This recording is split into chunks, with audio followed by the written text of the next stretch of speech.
It's good to be back.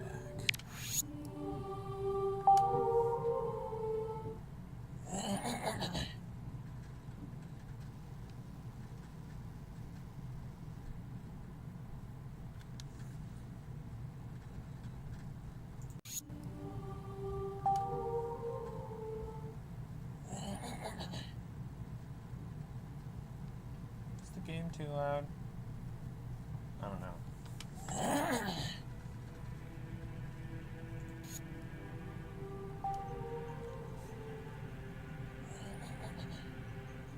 Oh, shoot. Created an echo. Too loud.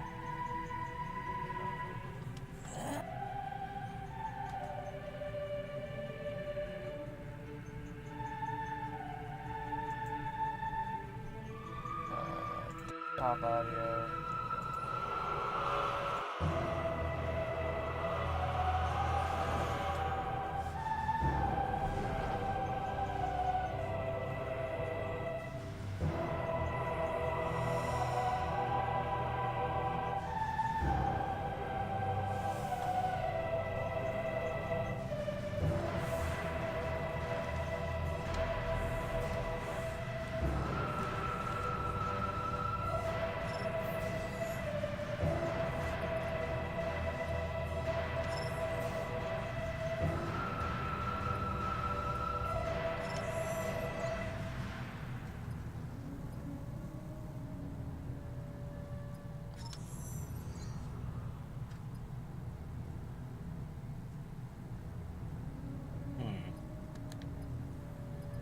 Man.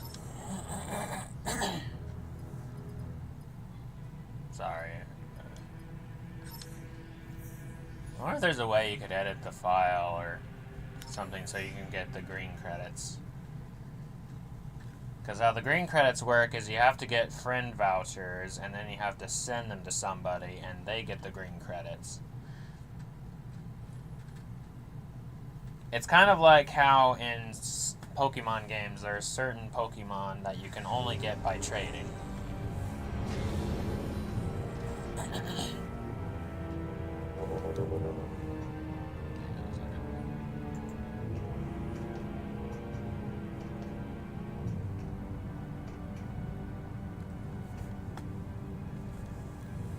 Pokemon, gotta catch 'em all.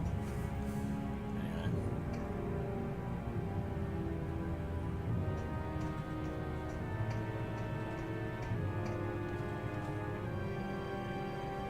Okay, yeah, that's fine.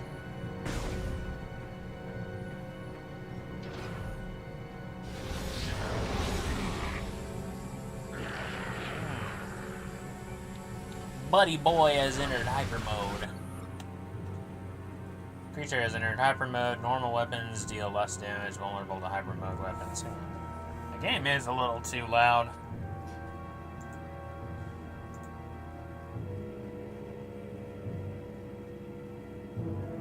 Video capture device.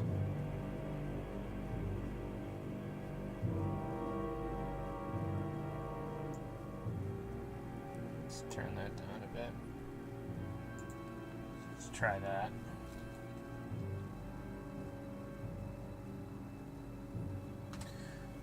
Okay.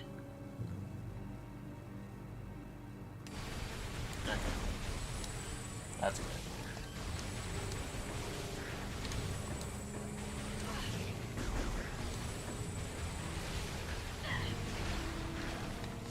No, I don't want to go in hyper mode. I refuse.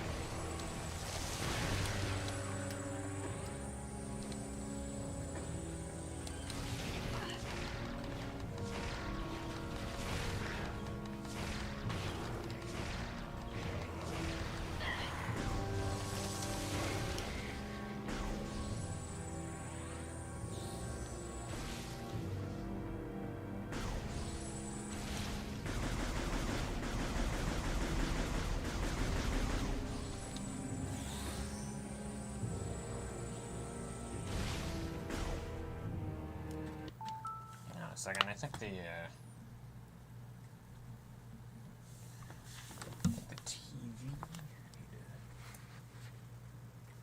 Oh, shoot!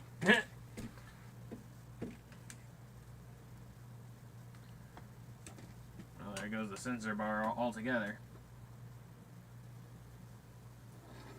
Sorry, y'all. Bear with me for a bit.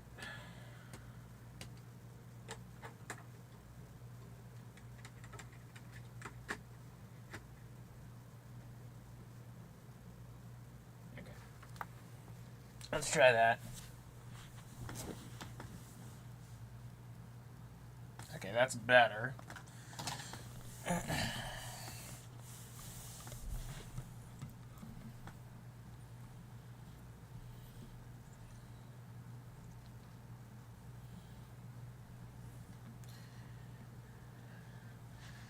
Anyway.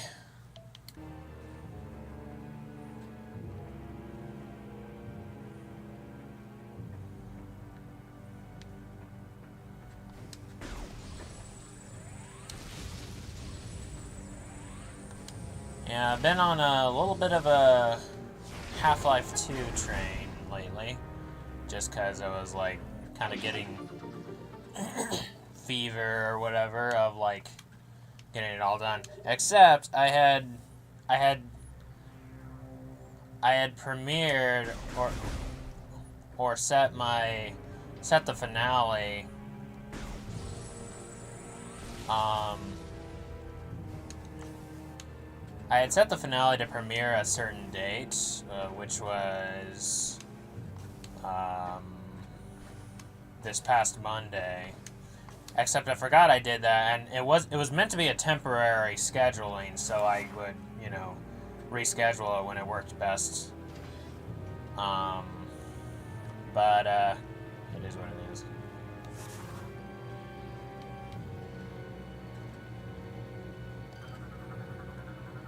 Let's see. Jaren Beacon is interrupting remote control signals. Cannot use the command visor while it is active. Indeed. Huh. Okay.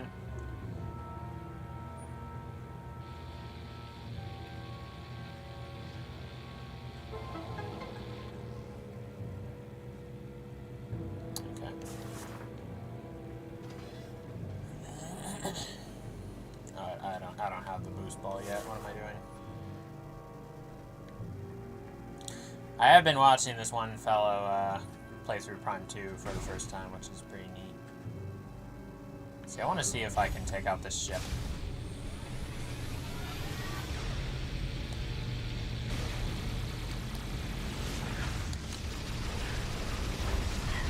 No! Whoa. Whoa, whoa, whoa, whoa. I forgot about that.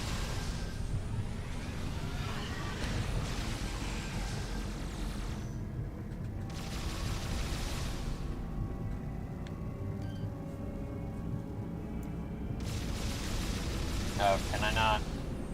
Forgot about that. Can I not grab it in hyper mode? Let's see. Bombing run. Here we go.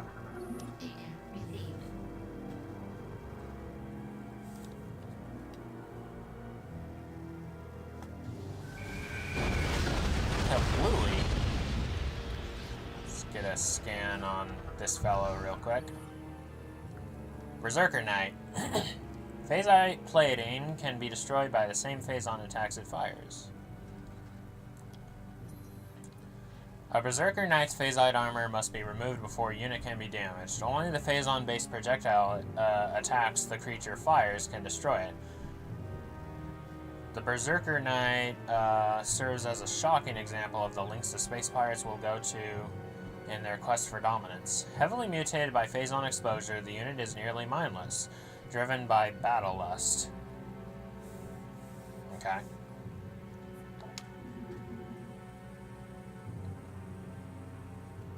It's a lot like the, it's a bit like the Ultralisk from StarCraft, ain't it?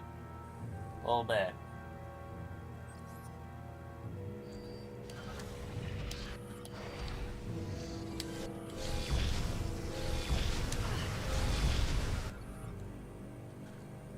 Ah, shucks. A Assault Pirate Trooper armor deflects missile attacks vulnerable to beam weapons. The Assault Pirate Troopers are some of the best the pirate military has to offer. They are heavily armored and are resistant to most attacks.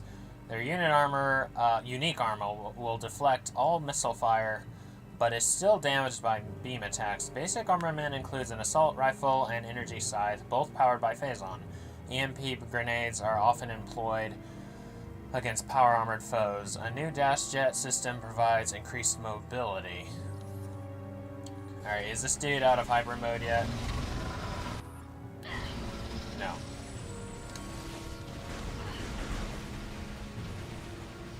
Alright, you know what?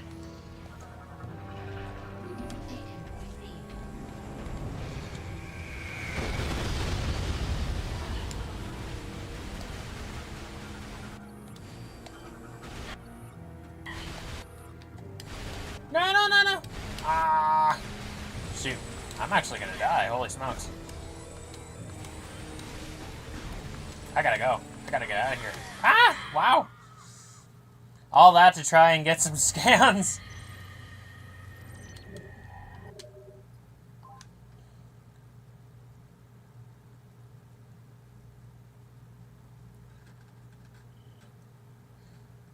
Alright, well...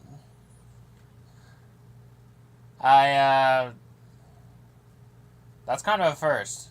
Well, not a first, but... a little embarrassing. Not gonna lie.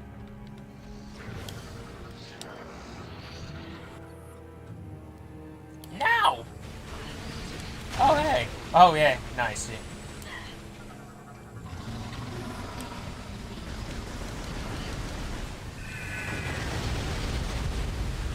What?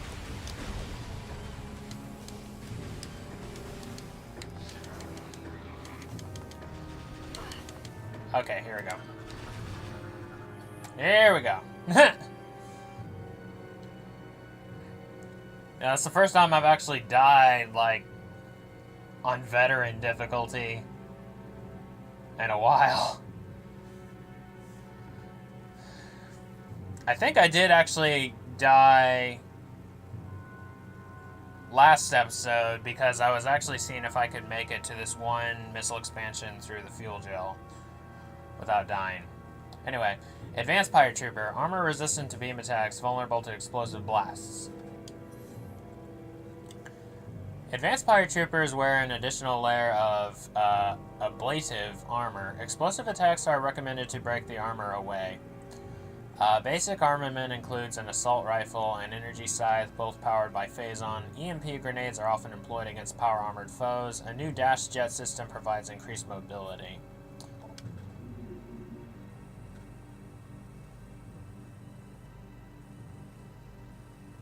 This is a pretty neat design, I will say. Albeit tad extravagant, or like I don't know. I think part of, like, I like the design,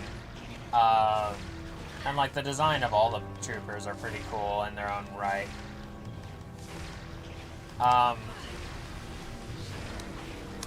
But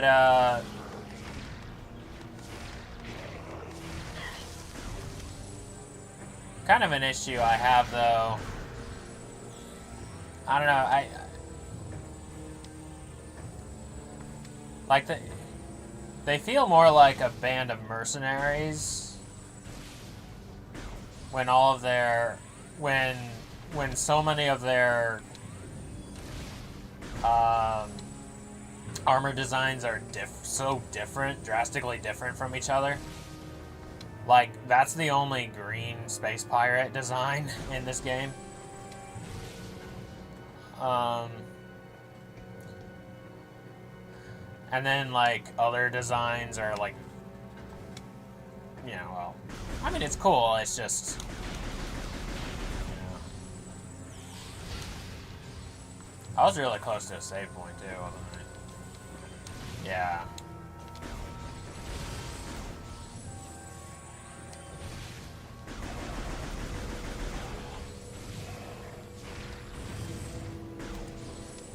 I mean, part of what I love about the Prime 2 pirates is their uniformity.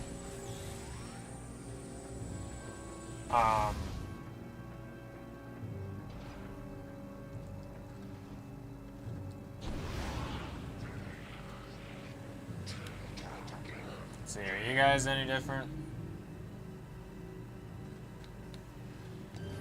No.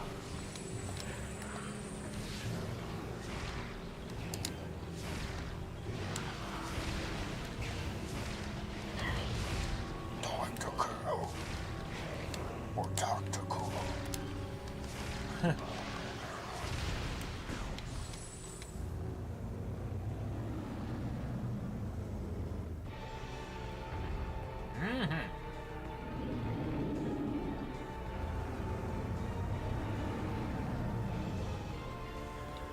Korak.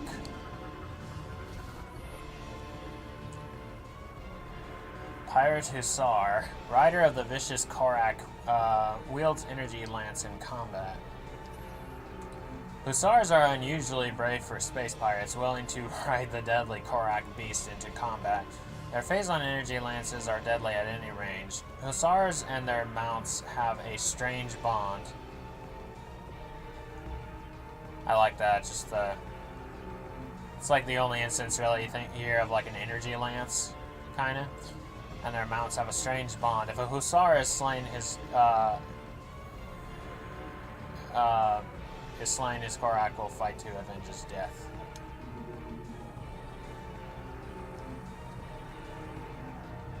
Pretty neat design.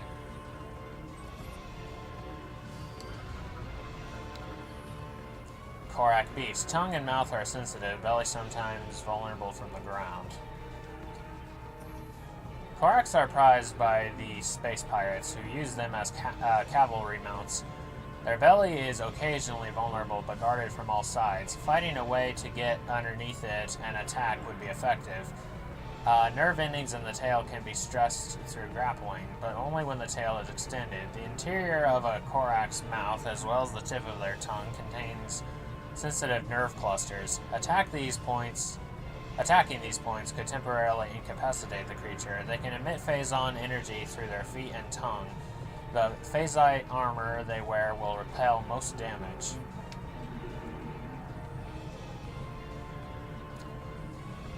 Reminds me a bit of the Antlion Guard in Half-Life 2. Which is why in my Half-Life 2 videos, oftentimes when there's a guard involved, I'll employ this theme. Also, Korak is the name of a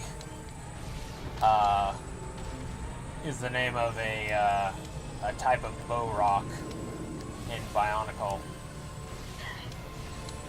Specifically the white icy kind.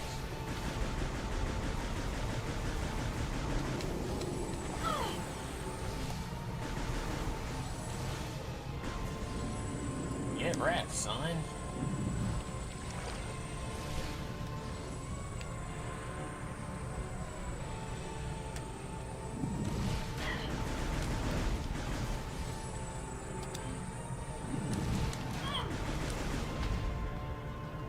Hey, can I, get out of here, please?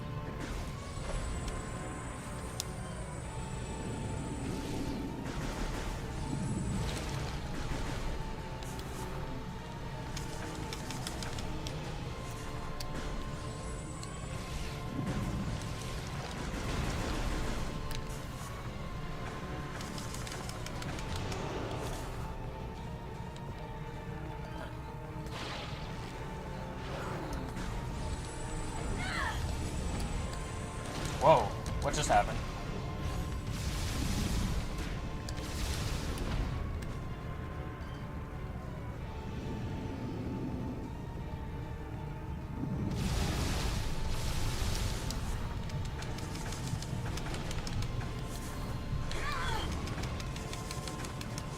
Huh. When I entered the fuel gel, it auto-vented. I don't think I knew that would happen.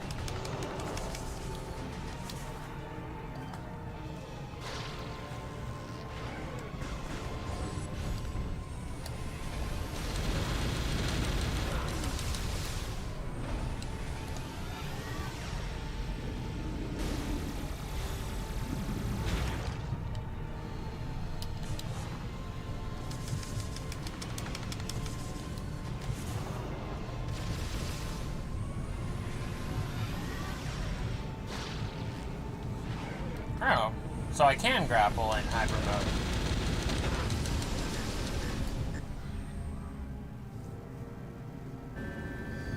Huh.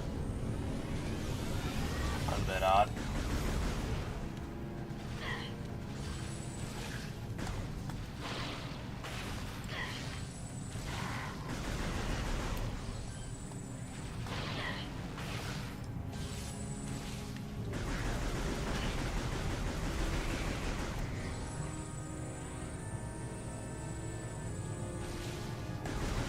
Well, this is quite the mission to be doing.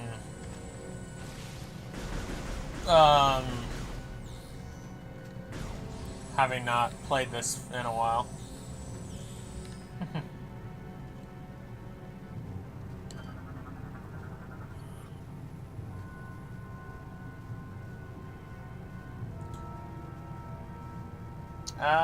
Nothing too much. Just, well, defeated the Korak Beast. That's about it. Space Power credits are used to store additional weapon and energy supplies for troops. Space Power credits are mainly used as storage units by pirate troops. They will often contain energy supplies and ammunition. Standard weapon fire is capable of destroying them. You did miss me actually getting myself killed because I was trying to get some scans on some pirates that were in hyper mode. So that was very embarrassing.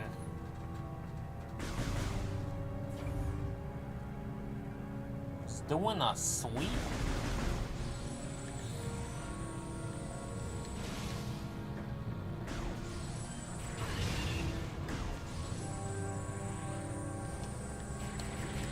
There you jolly Roger.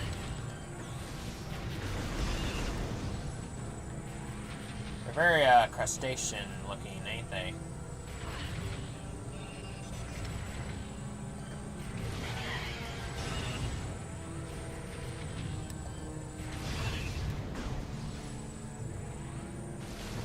My name's Roger and I'm feeling jolly.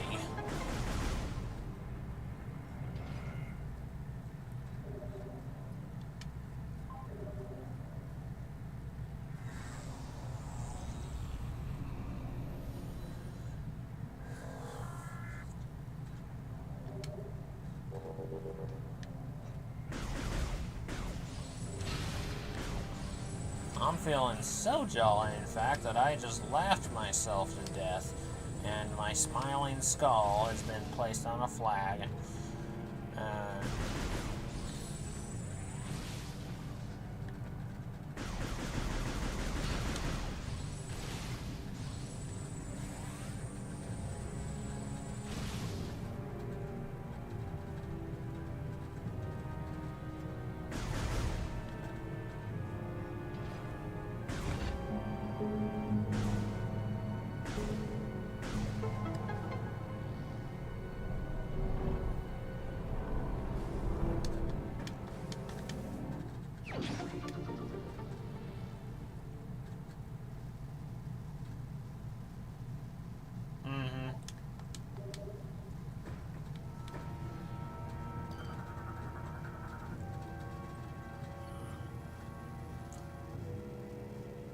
The Hunted. The Primals crafted new magics to protect their warriors and sent them into the burning wastelands to hunt the Lords of Science hiding there. Though we tried to avoid conflict, many Science Lords were found and ended by primal war bands. I was but the sole survivor, the last remaining Lord of Science. In order to protect myself, I adopted the wisdom once shared by the Chozo. I merged the ways of the new, science, with the ways of the old, magic. I built mighty Moganars out of stone and placed them outside the walls of my home, there to silently protect me from all enemies.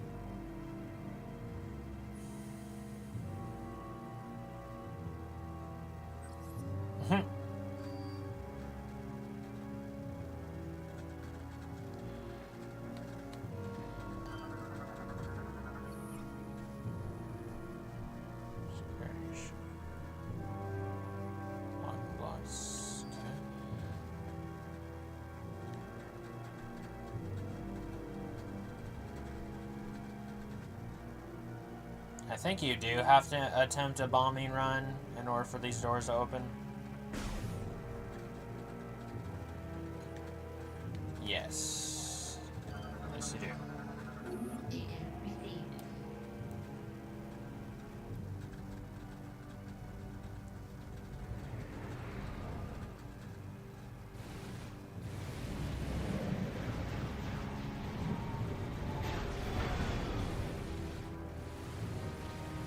The Prime 4 version of that ship removes the glow in the windshield. Two anti-craft. You don't say. The ship will not be able to get a clear shot while those guns are active.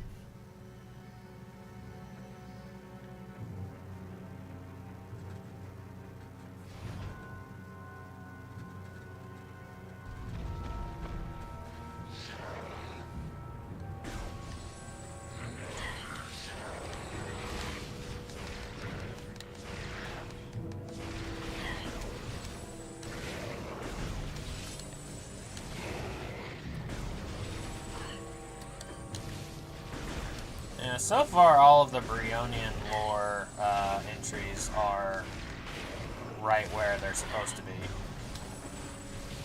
Or, you know, are where they are in the trilogy version. Which, as I believe I've mentioned before, doesn't surprise me. Just given that how the Brionian, like the Brionian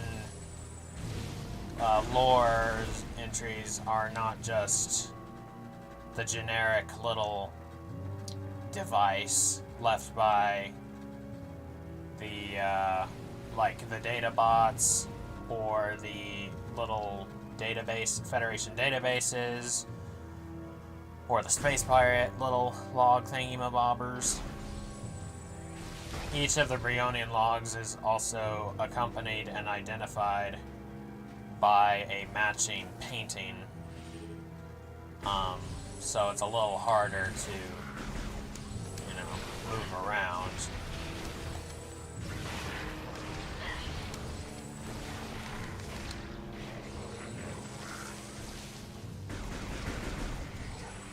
Yes, can I help you?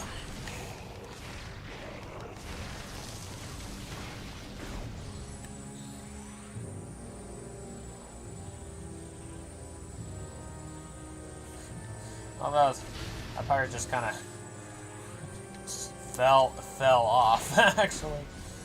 That was funny.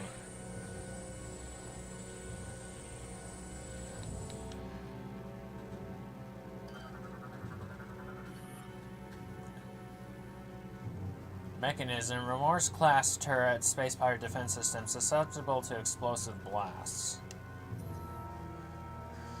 Fast targets can evade the limited targeting system of the Remorse turret. The Space Pirates have replaced their dated Humility turrets from Prime 2 with a new unit designed by top engineers. Powered by Phazon, the Remorse unit is capable of withstanding more damage than the earlier model.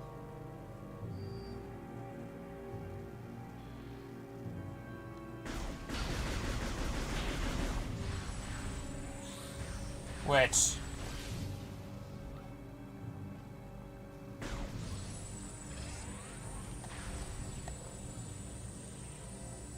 the Humility turret was stolen a stolen Federation model, the Growler turret.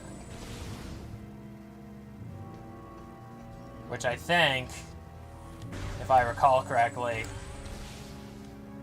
Actually, I can check that. Hang on.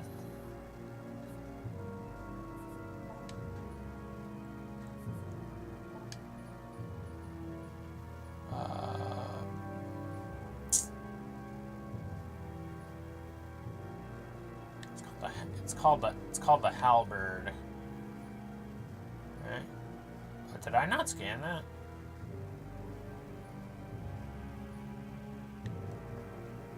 Oh. I didn't scan that. But at any point, or at any rate, I think the Halberd class turret mentions that it replaced the Growler. So, you know, both the Space Pirates and the Federation are like, okay, we need a new turret.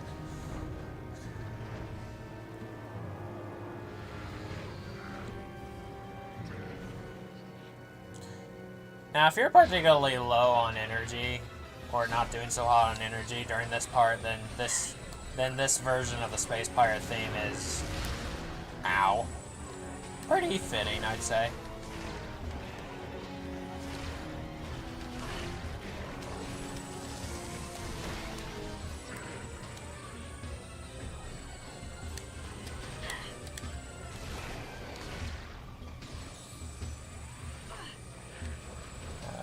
What am I supposed to do? Oh, okay, here we go. Ah! Hey! Sit down!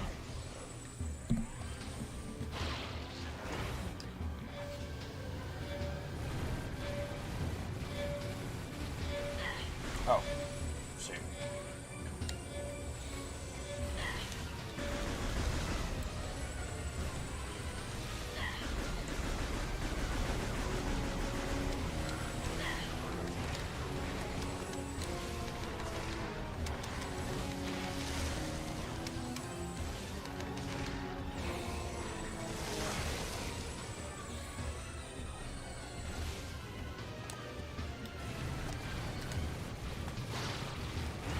This part can be a little difficult to go through, get through if you're, especially in playing hyper mode difficulty.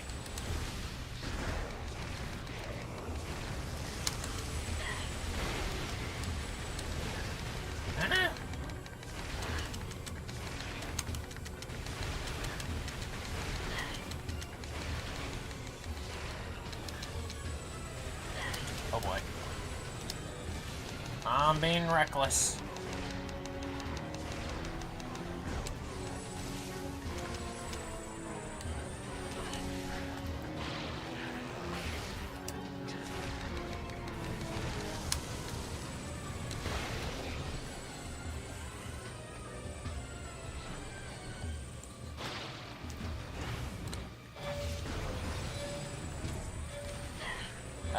Wrong way. Shoot.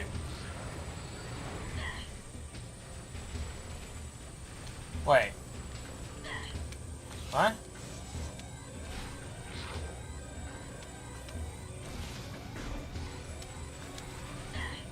It just closed on me. I think. Oh, shoot.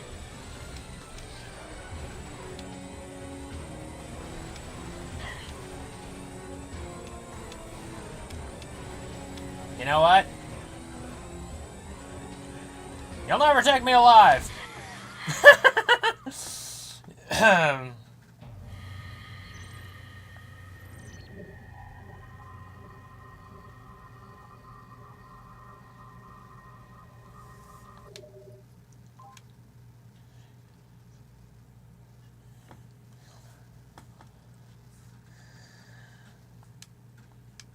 Wow, 2 deaths, and,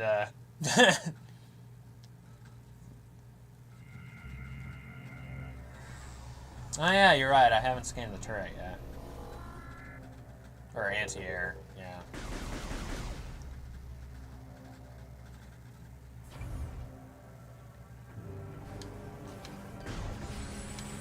Okay. So. I still want to try and do that without engaging hyper mode. Which is, you know, why I died. Like, I was making it harder on myself deliberately. I just need to do it better. Oh, shoot. Is this before or after I...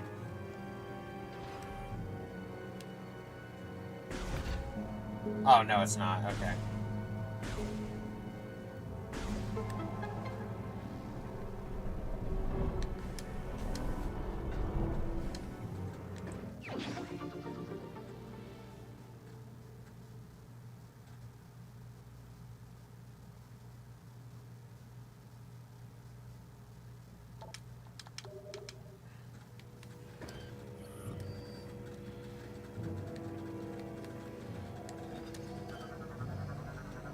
Alright.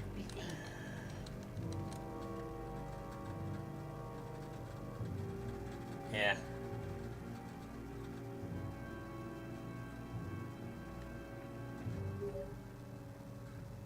Samus. Yeah, I know.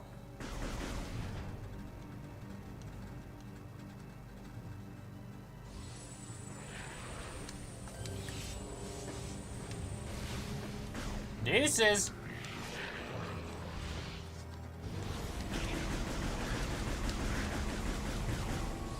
So long! Wow, I actually made it out of there unscathed.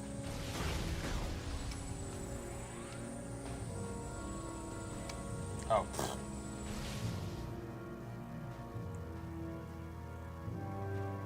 Use the cutscene for map loading.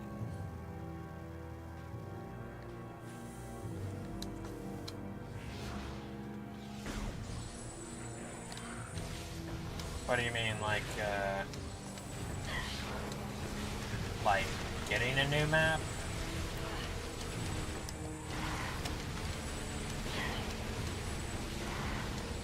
I'm not sure I understand the question.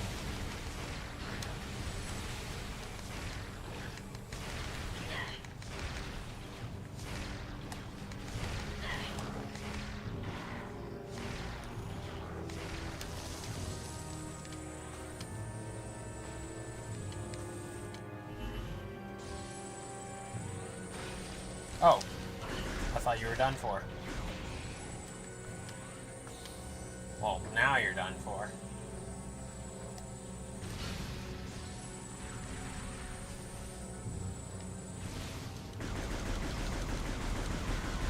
What?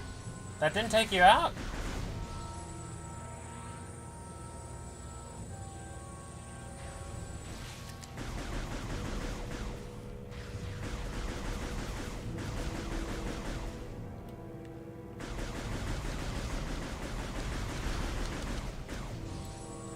Okay, here we go.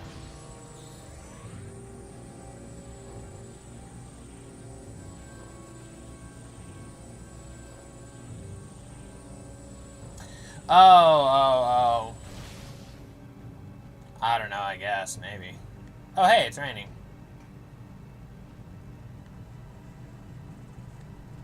Yeah, because Brio actually has a weather cycle. Which I'm trying to remember.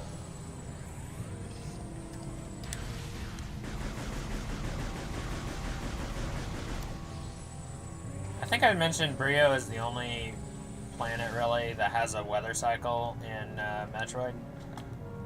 But if you do... However, Aether kind of has one as well. Because periodically, you know, there'll be a bit bigger of a dimensional flux occurring, and so you'll temporarily see dark Aether a little bit.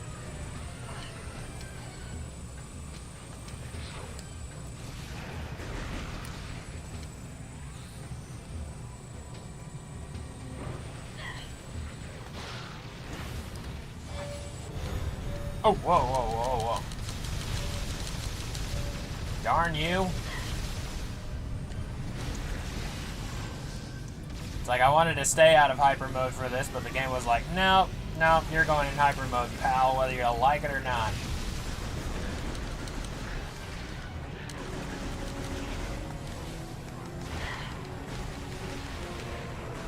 What is pretty fun is if you can get the field going, get the energy field going, and then you force them into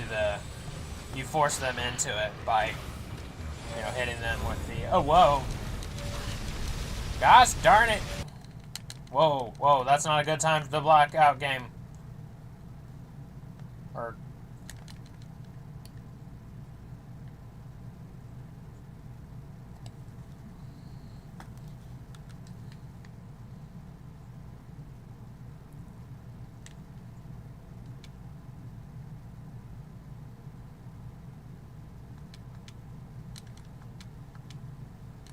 wait, where is the third one? Also, we are not broadcasting anymore, so let me fix that real quick.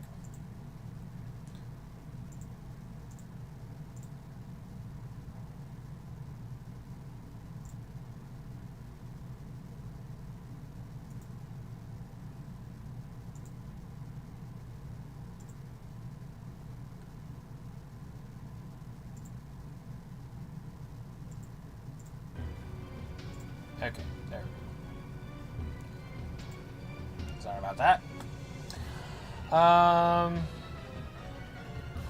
guess while I'm here, I'll look at the chat. Didn't seem to notice the clock on the turret vent closing. Or did you? No, I know it's timed. It's just it's just like that one time earlier. It's like it immediately stopped, or immediately, closed, pretty much. First log does have changing weather, but not quite a cycle. Hang on, an external phase on shot auto launches the rapid reaction.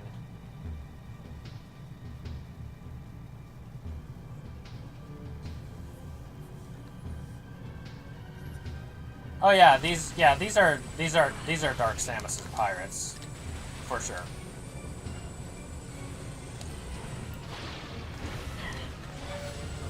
Yeah, so there's an EMP grenade. Aha, there it is. Or whatever, there's like a phase-on, it's like a phase-on energy grenade or something. And whenever the pirates throw that at me,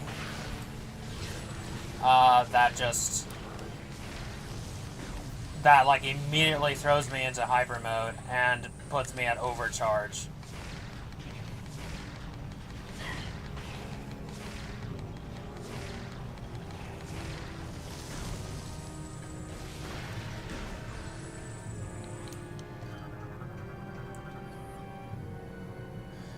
Tiamat offline, cannon is completely destroyed and is beyond repair.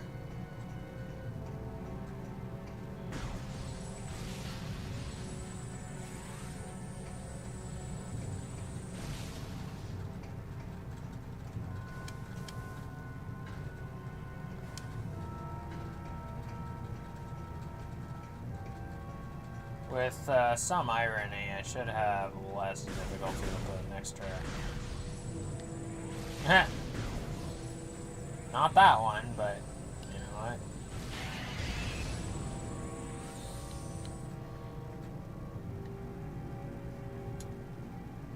It's a warp hound. Corpse is riddled with energy burns from drone and turret weapon fire.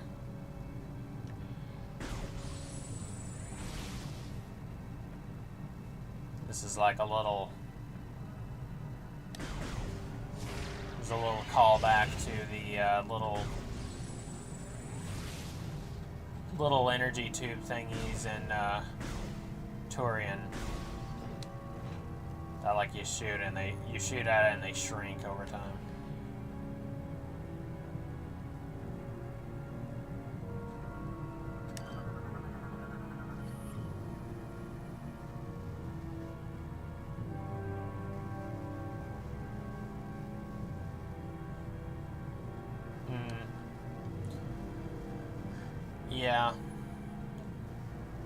It's like they're kind of overloading you a bit. Phazon fungus grows only in highly corrupted regions, vulnerable to weapon fire.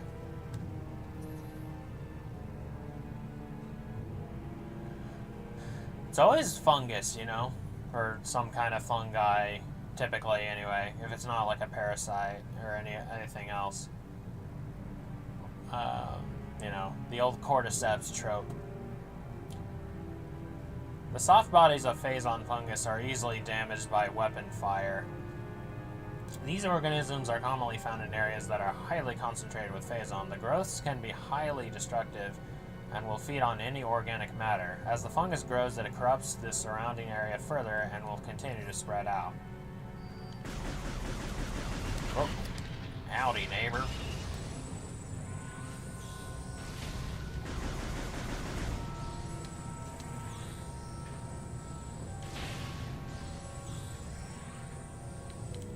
Is there another corpse around here?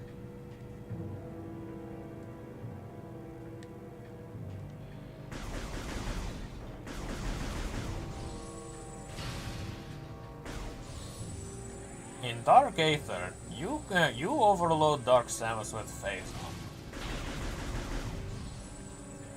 But in Metroid Prime Corruption, Dark Samus overloads you. Anyway,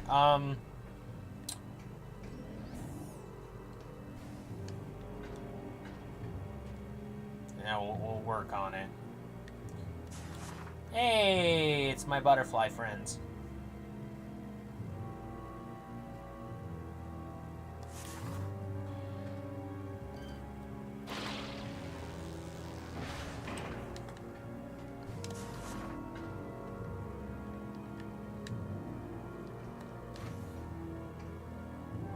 Whoops.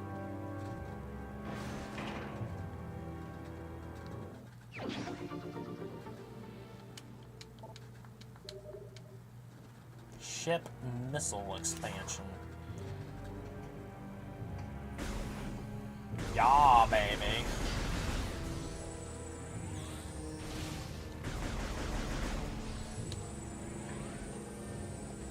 Oh, you guys, eh?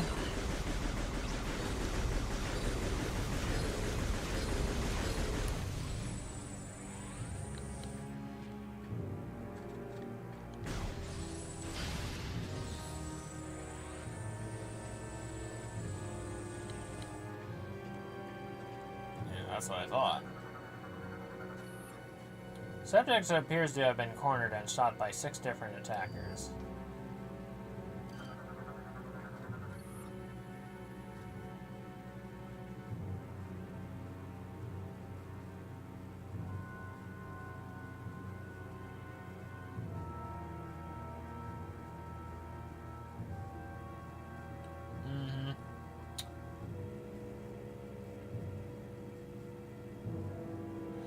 Well, yeah, the cordyceps fungus,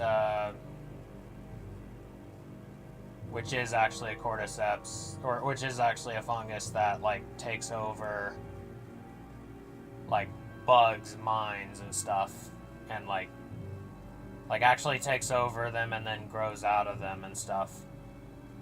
So then people just take that idea and go wild with it. In science fiction and stuff.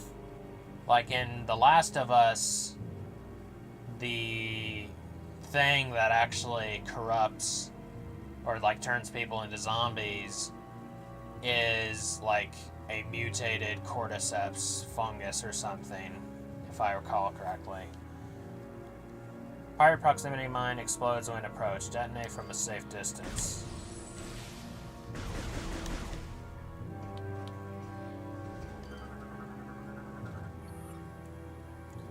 Shrapnel embedded within the target's body suggests he was killed by a mine explosion.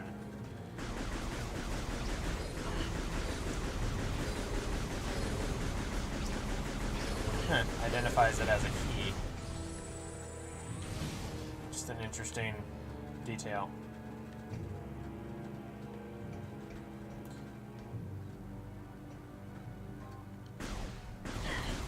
Ow. Yeah, This music's very, like, daunting and foreboding, but it's also kind of repetitive. Anti-air cannon Tiamat online. Operate the underside valve to open all of the ammunition chambers. I mean, considering how dangerous this level, I guess you could say, is, makes sense as well.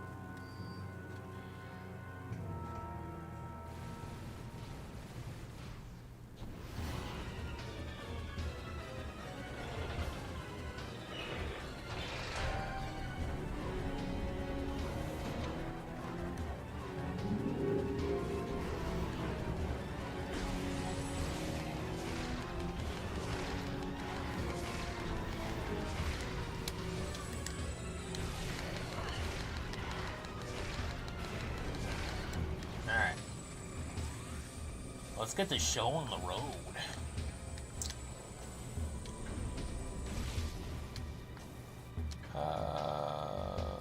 That's not the middle one. Or excuse me, the one I was at was the middle one. I don't want it to be the middle one.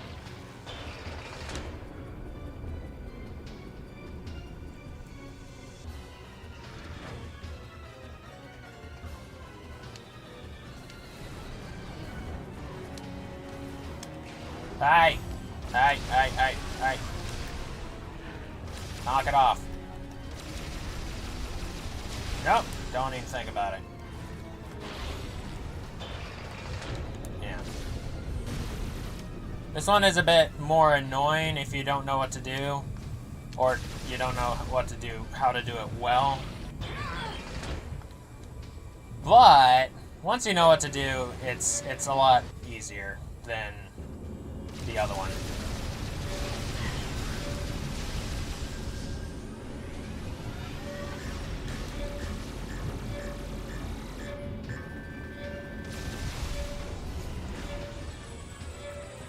Oh, the auto vent's activated already?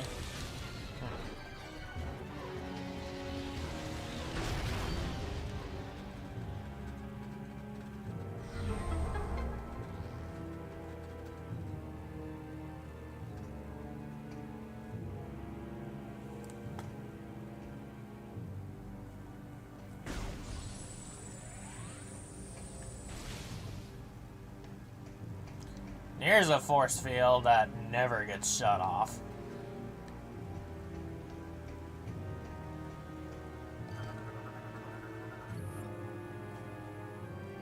Well, it depends on what the shot is. Like, I think it's specifically a phazon energy grenade, which I don't think the arrow troopers actually launch.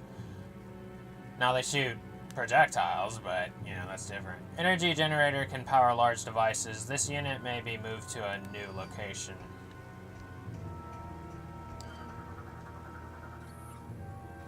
Team offline cannon is completely destroyed.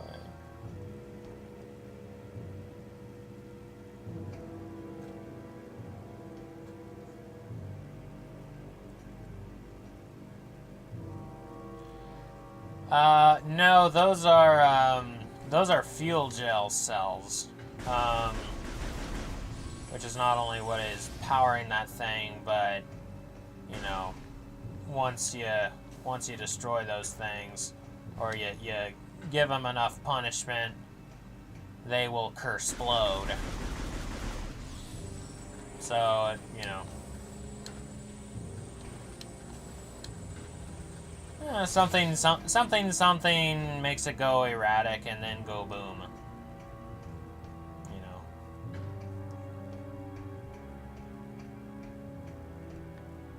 know. Which way am I supposed to go? Again? Is it this way?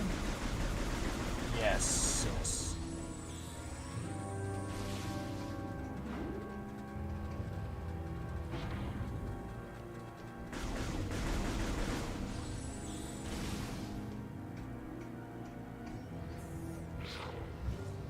Oh, I was looking at chat for a second.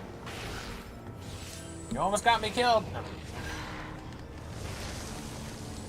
Oh, what a beautiful sculpture. Call me a vandal. Anyway,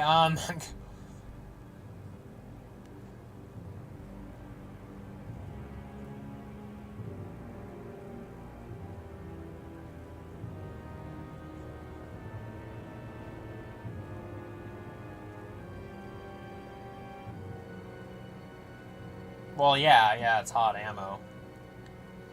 Because I think the fuel gel is also its ammo. But that doesn't mean that all of the fuel gel was just in those cells.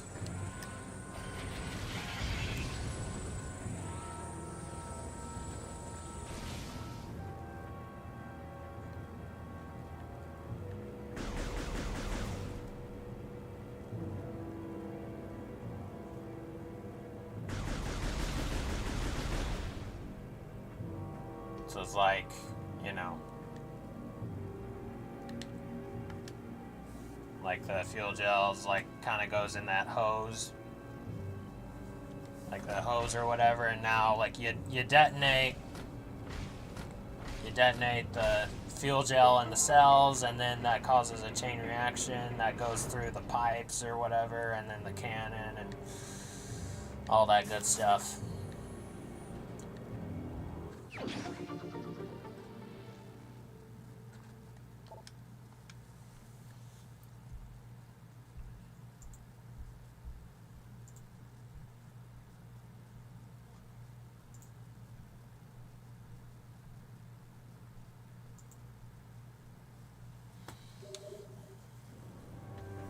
I was just checking Discord for a second.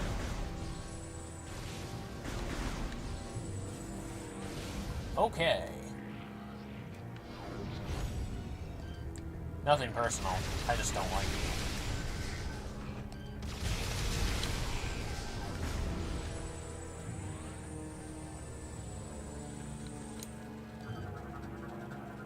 Data received.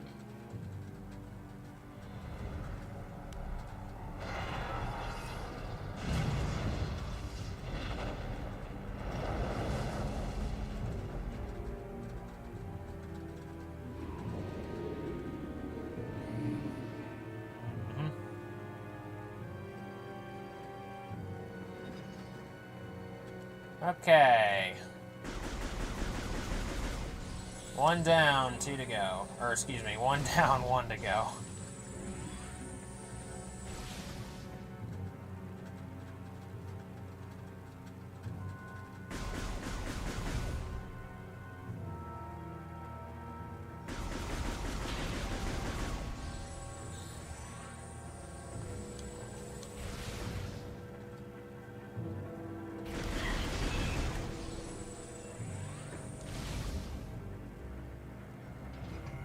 I was thinking, you know what? I don't need a save. I'm headed right for my ship, but I feel like that's kind of my hubris talking.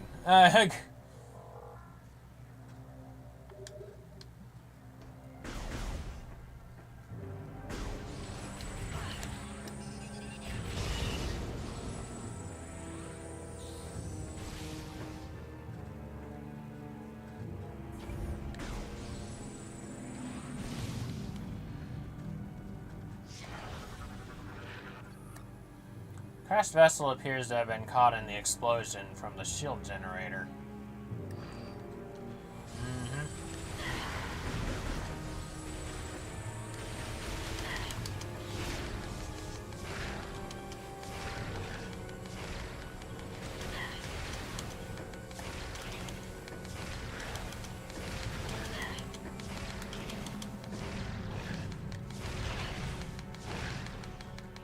Come on, go in the fuel gel.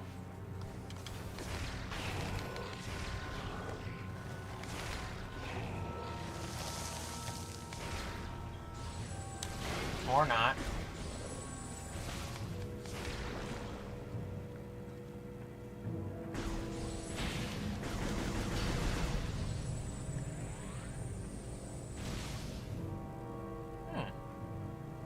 Nice little tiles. I haven't really paid that much attention to them.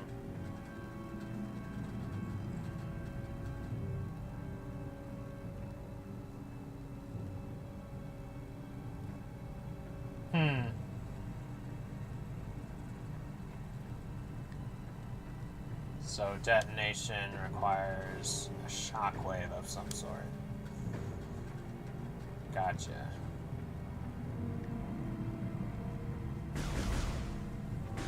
Makes sense.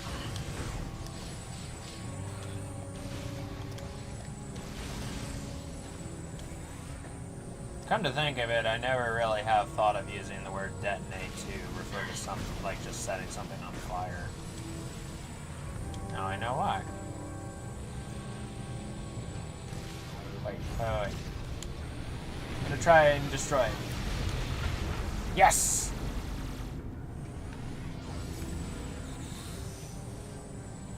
It's just, yeah, it's just an escaping ship, and they're just like, deuces. It's like, no.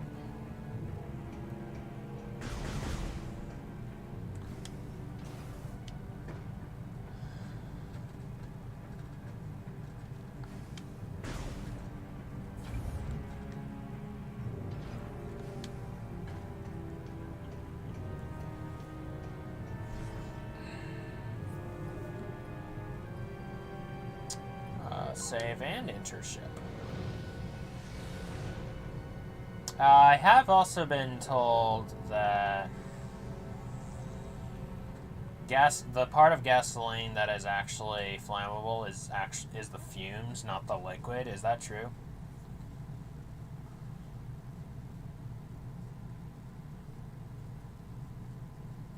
Or rather, what is being burned in your car?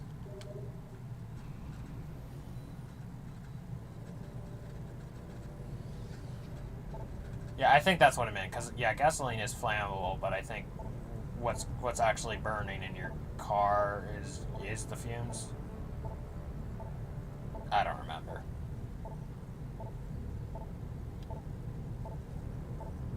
Alright,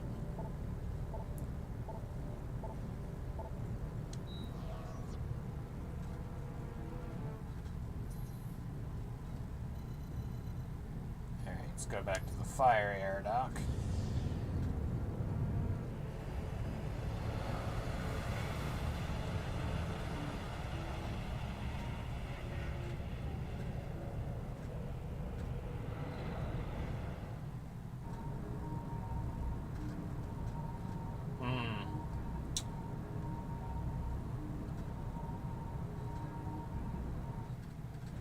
Yeah, that's what I figured.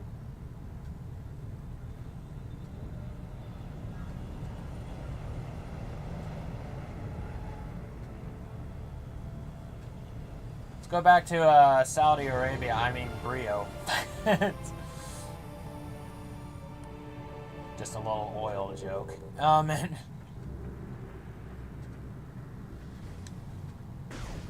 even though these guys really aren't really... These guys aren't really Arab-like. They're more like Indo-Chinese or something.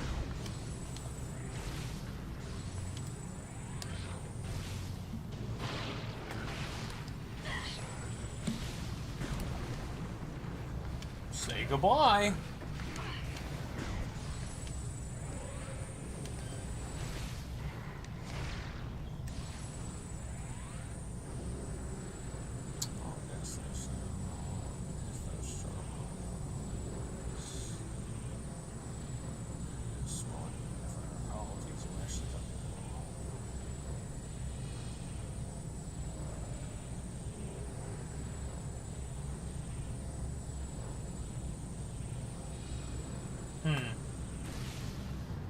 And from what I understand, a diesel engine is not actually a combustion engine, or rather, it is a combustion engine, but it doesn't have spark plugs. And instead, what happens is it just like uses an immense amount of pressure to basically just light it up. That's what I've been told, anyway.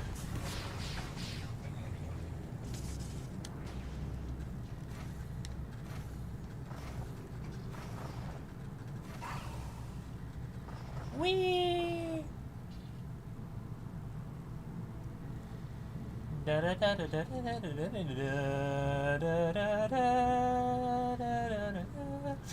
whatever that tune is.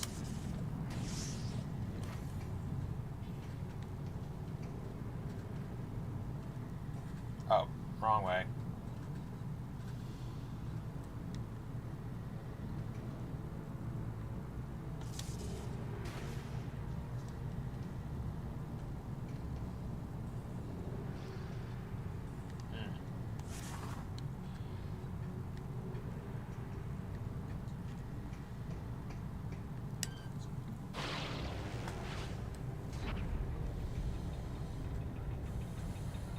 I was trying to do that, I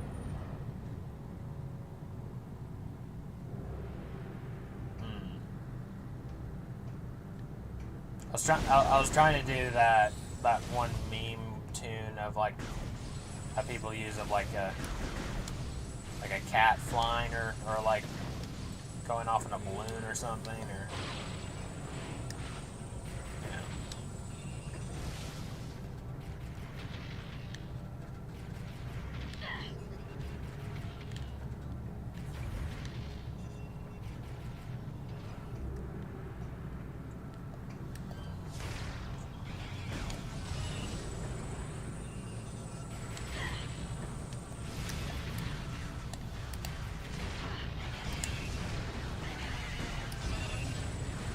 Oh, you, huh?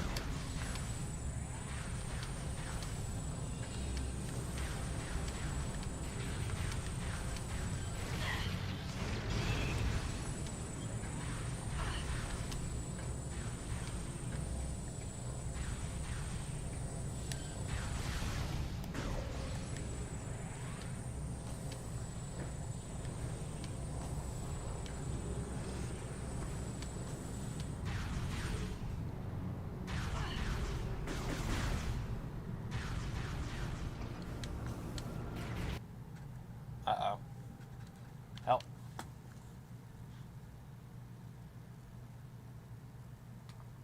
Are we still broadcasting? No, we are not.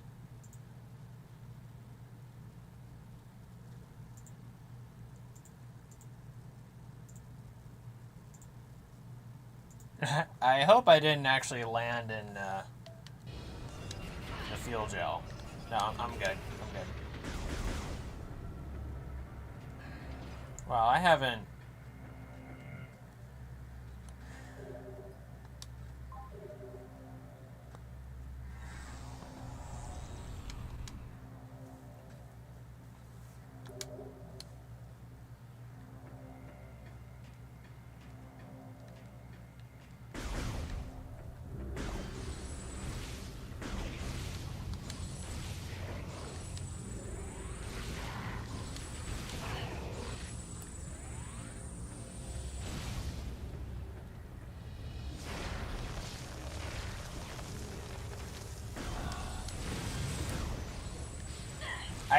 I need to do that. I need to make a video with that meme music of Samus. Oh. I'm not sure I've seen that happen before.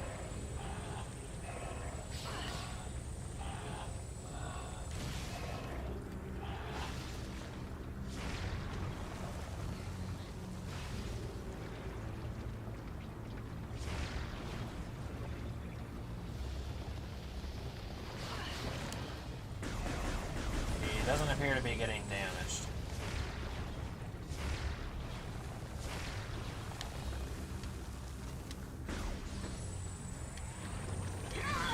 Ow, ow, ow, ow.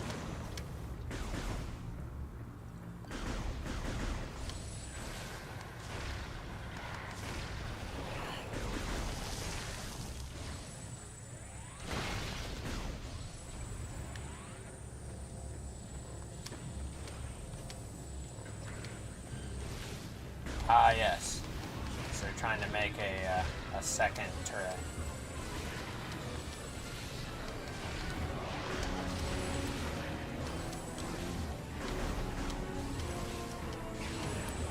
Oh, wait a minute. I know an easy solution to this problem.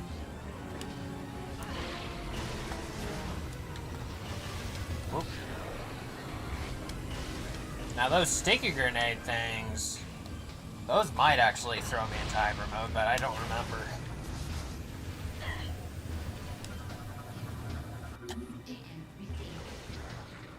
But yeah, I gotta do that. Yeah, that meme music of Samus like getting the little whatever those bugs are called. That, you know, stick to you and they inflate themselves and make you float. I need to do that.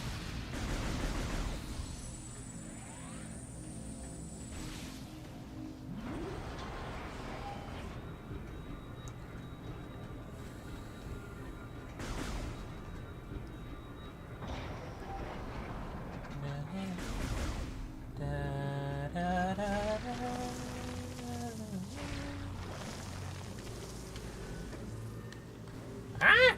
Out of my way, you jerkwads!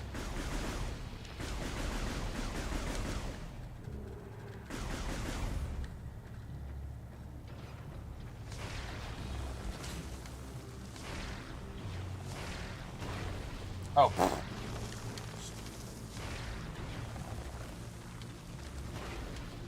Actually, I really need to... Yeah, I didn't need to do that last one again. Say goodbye! Okay, fine. You don't want to play ball? I mean, they did want to play ball. They just wanted to play ball with dangerous, you know, dangerous stuff. Data received.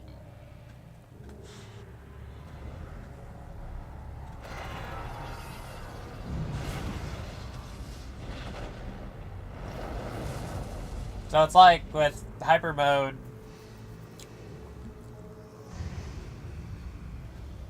they're just like,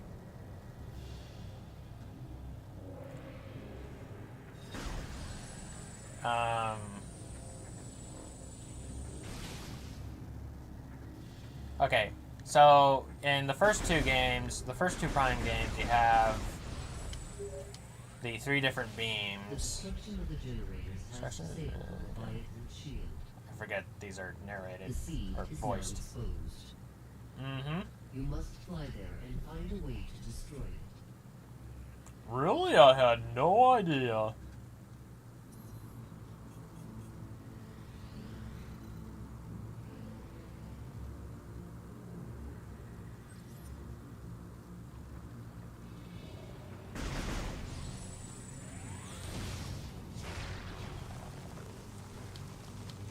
Oh, shoot.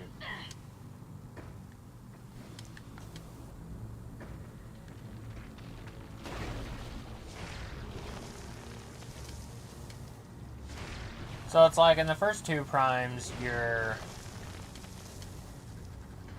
you know, the arm cannon changes its shape depending on which beam you're using. When it increases in size vertically, that's like ice beam or dark beam. When it increases in width, it's wave beam or light beam. And then when it increases in length, extends in length, then it is either the plasma or annihilator beam.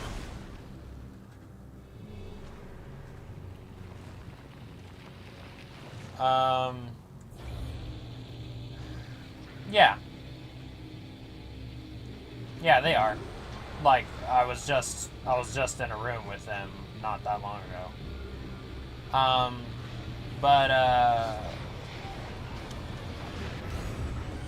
They're saying goodbye. Oh, no. No! Oh, hey.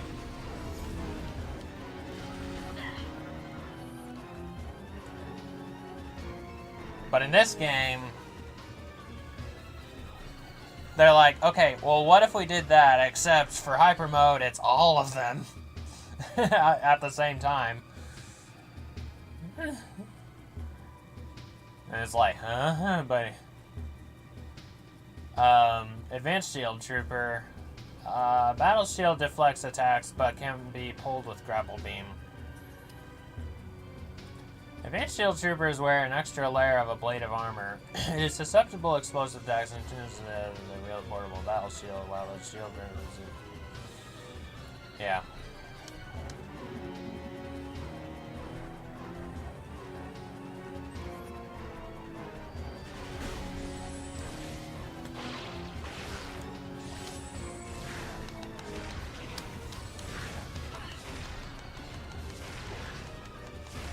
Really, these are just scan collectibles. I mean, just like, there's nothing particularly different about each of these different kinds of pirates. Well, I mean, in some cases there are, like, significant differences. Like, there are some that, you know, you can't shoot with missiles. Unless you get the armor off first.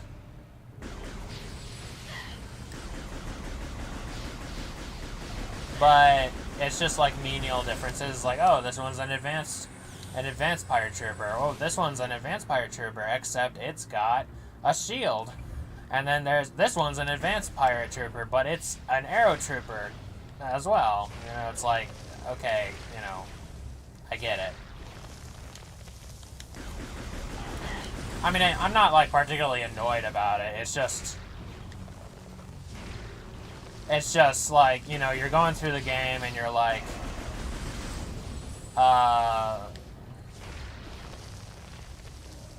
you're going through the game and you're like, and you run into an advanced trooper and you're like, you may not necessarily know that it's a shield one, or that there is a different scan log for it. But, you know,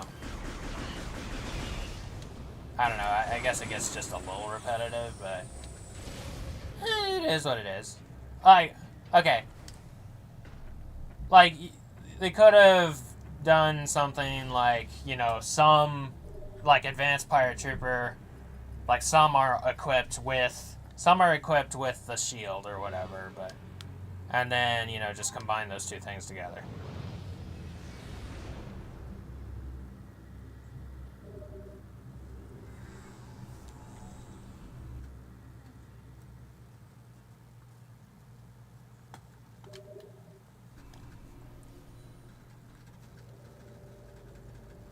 Okay.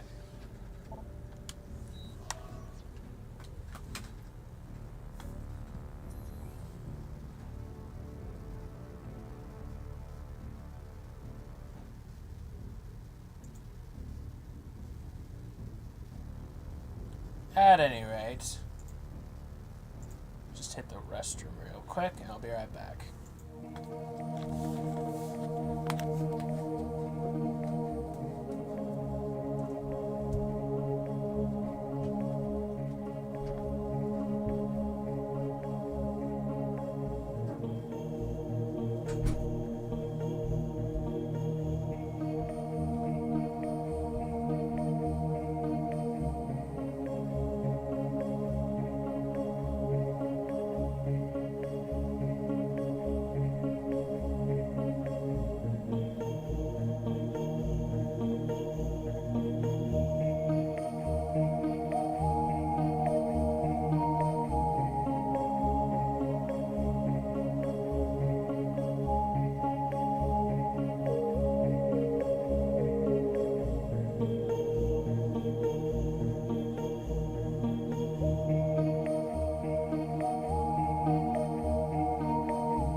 stop that? What is going on?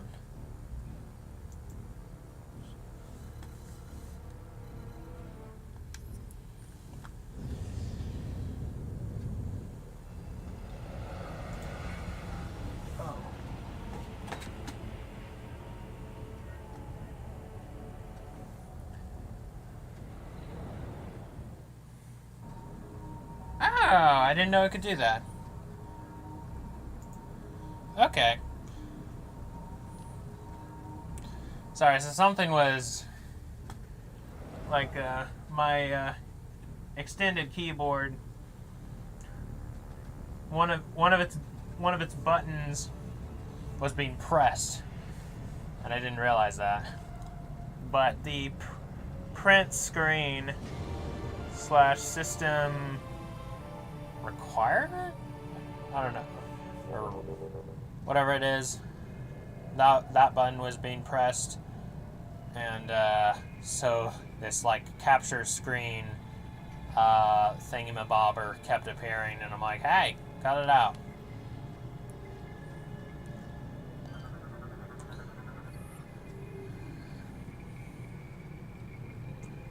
One of many glands that is capable of generating massive quantities of phazon.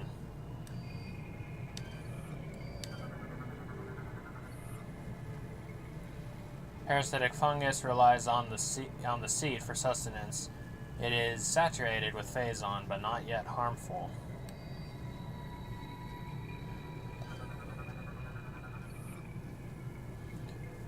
Semi-sentient organic structure. Phazon tentacles are harmful, but its top can be safely touched.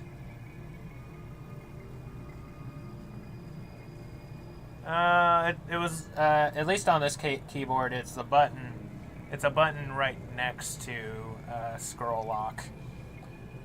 But it's print screen and then /SYS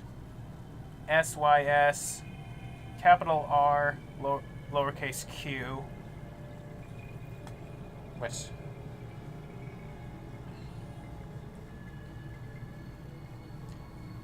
semi-sentient organic. Phazon tentacles are harmful. The tops don't sting you. That's it. No touching the tentacles, only the tops. Anyway, Yeesh. Anybody with trichinophobia, whatever that's called? Don't look at that.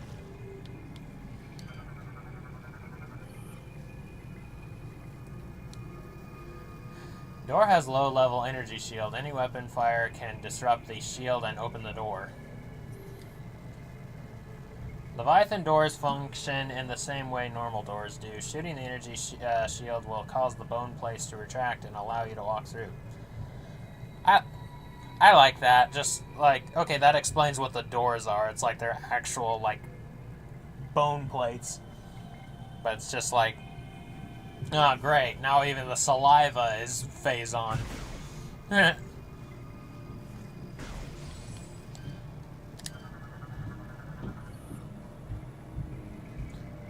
exposed center within this organic mass appears to be its only vulnerable point. Indeed.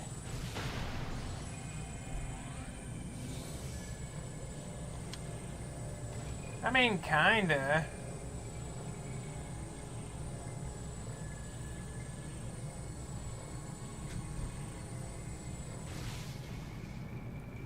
I'm backtracking. Oh, look at the little phazon amoebas.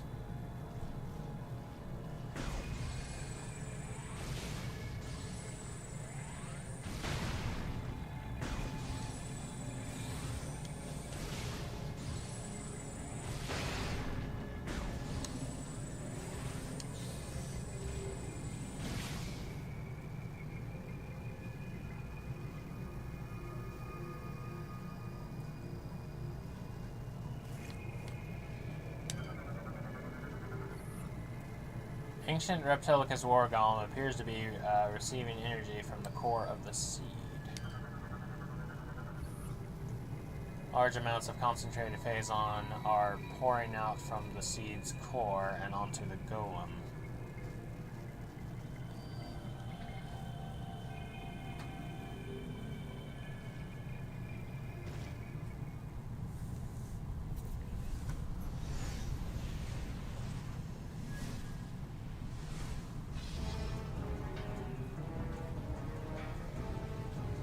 like, well, we couldn't get Kraid in the game, so we'll throw this guy in instead. See, he's got 3 eyes. Anyway, no.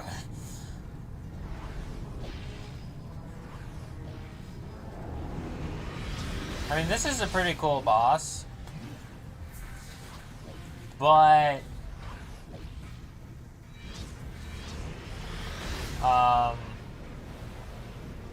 I don't like his music though, and I think that really steals from the fight.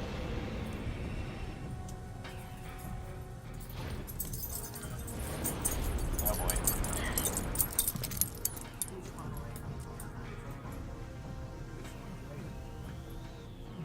Moganar, ancient reptilicus war golem. Orbs appear to be source of power.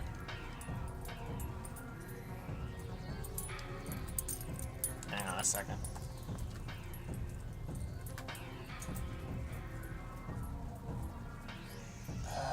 Sorry, that's the dog was let down here, so that's what that was.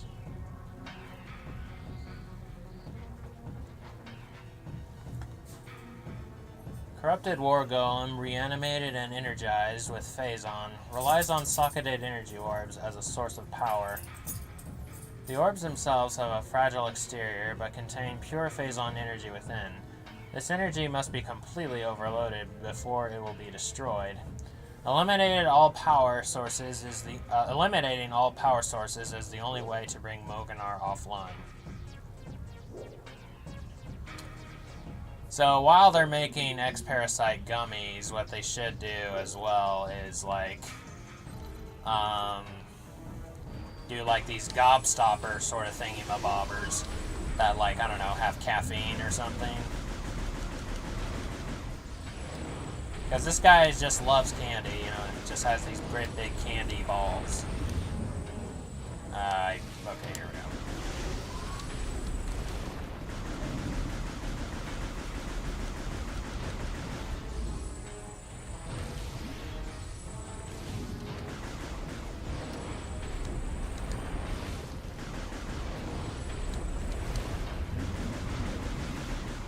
Oh. This guy, I think, is just laughing.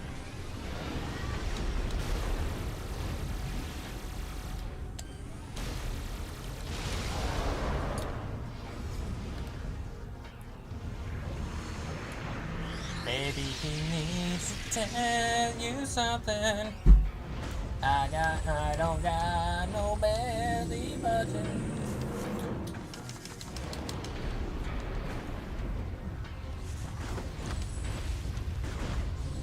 Red Bull.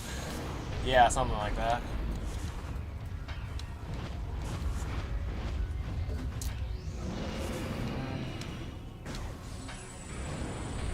Anyway.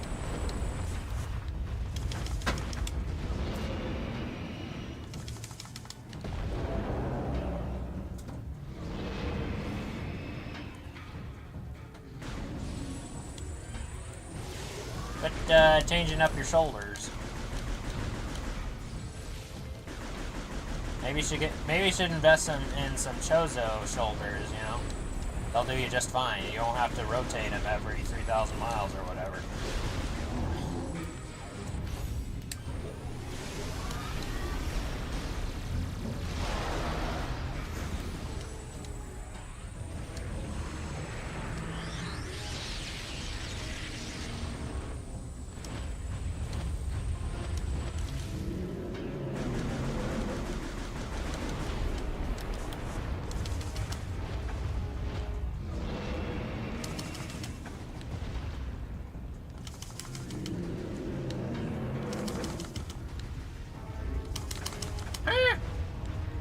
Come back here, you. I'm trying to remove your slippers, you know?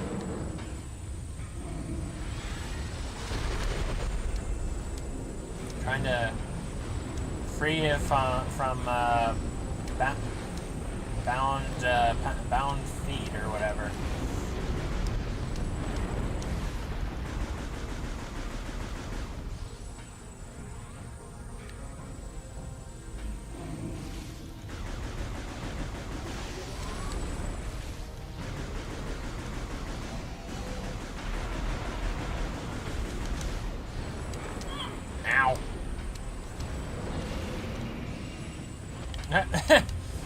like he opened his mouth to receive that.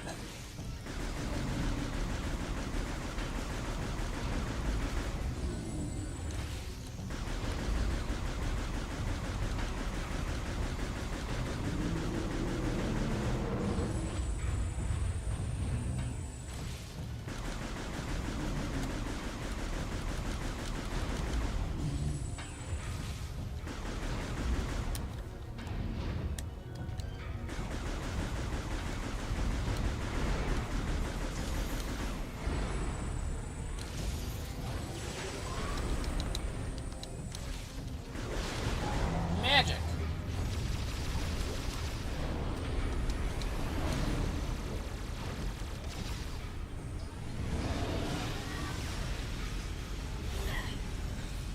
Come on.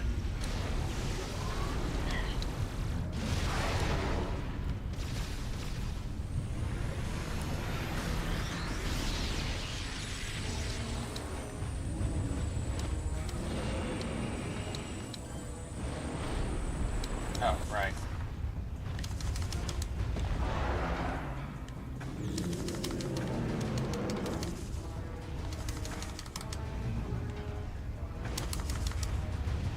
No! Get back here. Let's, give you a pedicure.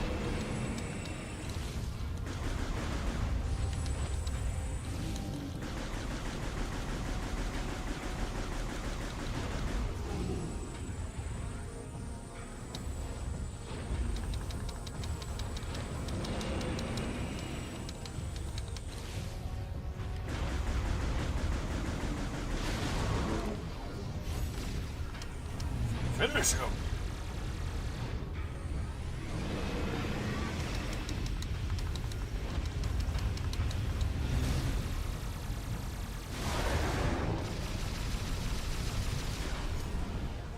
So long.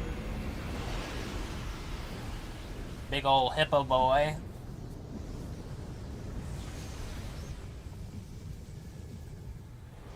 Yeah, magical robot Kraid wannabe.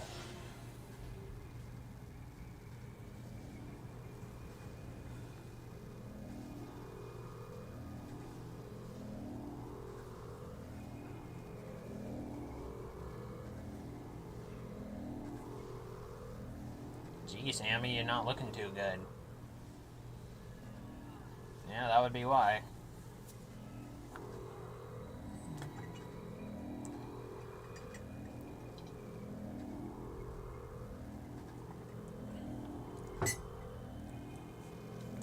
Starting to look a little blue.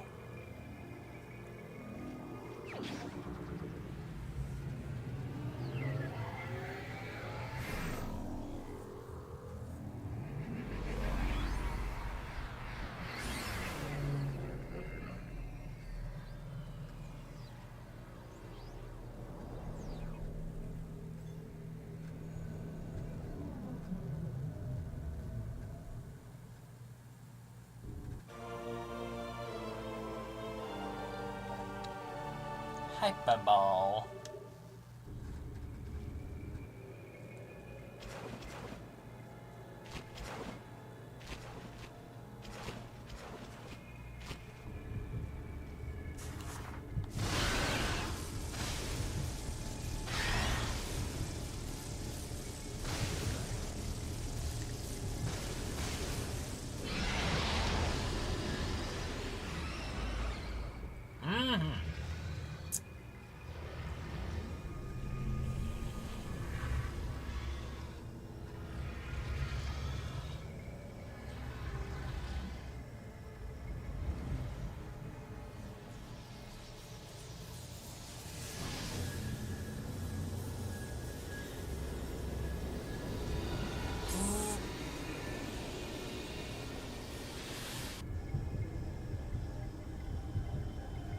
Alright, Mugsy, let me have it. Come, you heard what the boss said. Let me have it.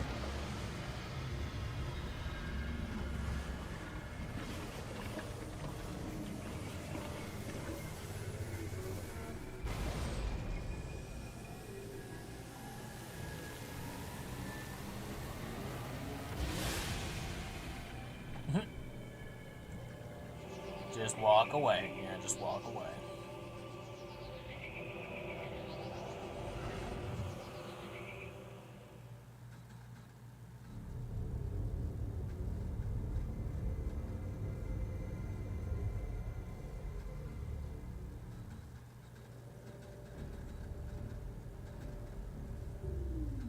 Brio is now saved from further phase-on corruption.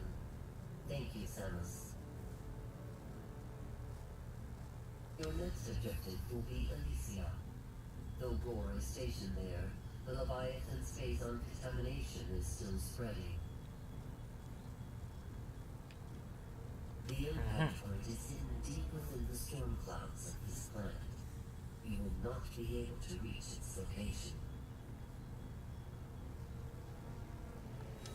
Instead, you may land near an automated research facility floating high above the surface, where GF Aurora Unit 217 is stationed. Unit 217 has been infected by the corruption virus and is currently offline.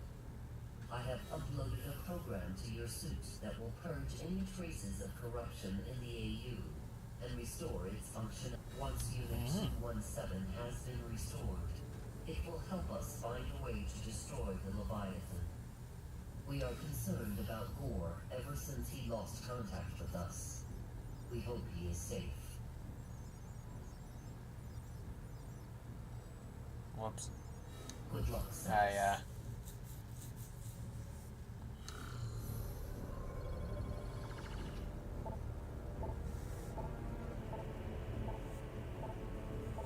I can't hear the TV because I don't want an echo. So I'm relying on just guessing when she's done talking. To press A. All right. Time to go to Elysia.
Let's go ahead and save.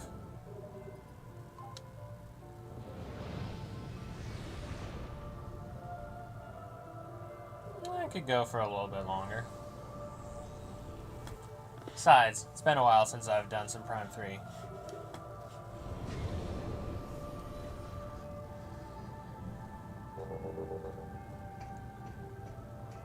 Ah, the music.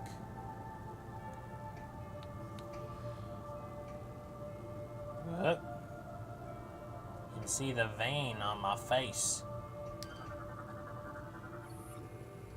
Fuel pod at max capacity. Contents are safely contained but ignitable by strong impacts.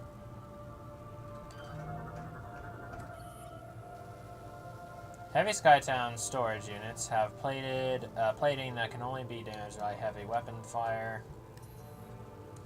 Heavy Skytown storage units are made of metals manufactured exclusively on Skytown. These metals are very durable and can only be damaged by heavy weapon fire. Samus, your highest priority is to get Skytown's Aurora unit back online. It will help you find a way to reach the seed. We will upload its coordinates to you now. Proceed with Oakley caution. dokley. Gore's whereabouts and disposition are still unknown.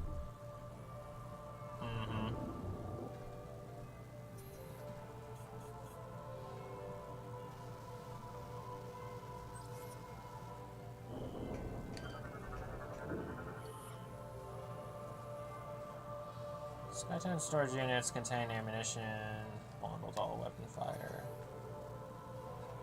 Thin plating does not provide much protection.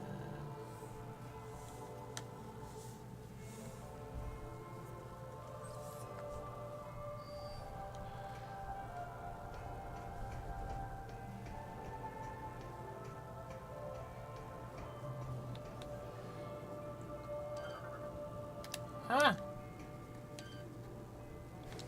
Dang it. Another one of you? Anywhere? GF database access file Skytown 413.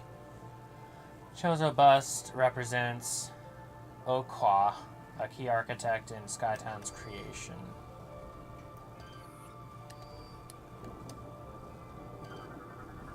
Okay. No! Dang it. Or, oh wait, did I get it? I think I got it, actually.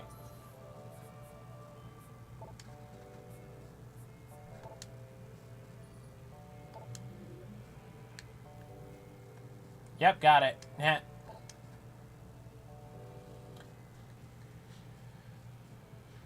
Class D transportation drones are used for the distribution of supplies and materials across all of Skytown. Upon activation, each unit is assigned a set position along a transit route that it will use exclusively. The constant upkeep of the facility requires that they continuously deliver their shipments to their destinations at a steady pace.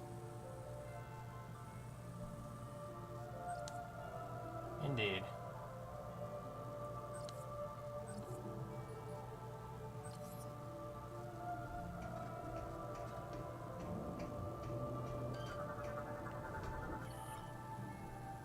Data bar. Used to store historical data. Shoot to access information.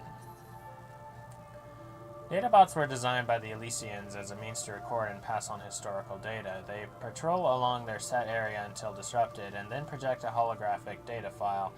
However, only those equipped with Chozo-based visor technology can access this information.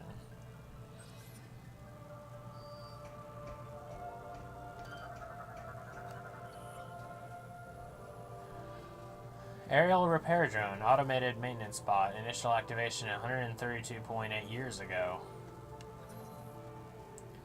An evolved version of the ground units, these drones were designed to perform basic maintenance and repair tasks. Their small design and flight capabilities allow them access to the hardest to reach areas of Skytown. Repair drones are manufactured and activated every 200 years, with the previous units being recycled for construction materials.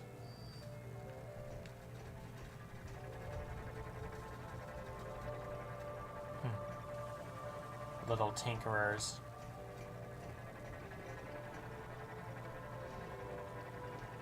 So I forget how you can actually manage it, but if you do actually manage to get hit by that beam, that maintenance, like repair beam or whatever, or welder thingamabobber, it will actually hurt. Creators.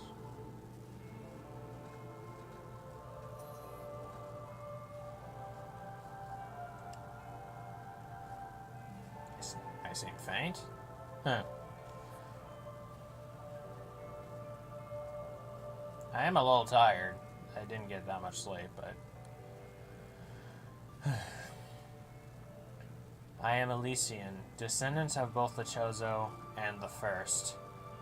I am facing the last moments of my life and transferring my memory to the data pod. In a way, our chronicle begins nearly 1,500 years ago. That was when our noble creators, the Chozo, began to build that which would become our home. A place of exploration and knowledge, floating in the clouds of planet Elysia. A fitting home for its great Chozo builders. They built many linked, hovering pods. In time, they formed a net in the skies across the globe. Instruments peering out in all directions, studying the cosmos. We did not exist then. Only the Chozo walked these halls. To the distant stars they looked, and a great many things they discovered, including that which would later spell grim disaster for all.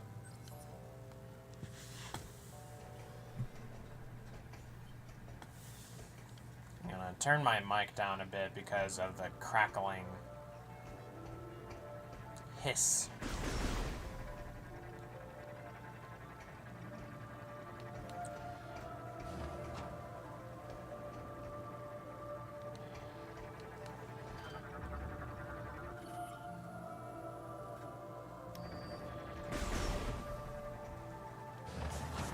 Hey, hang on.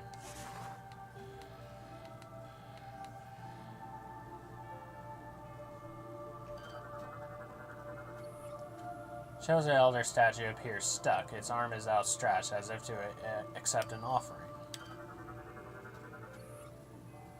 Phazon vines are impervious to attack, but growths are vulnerable to Phazon-based weaponry.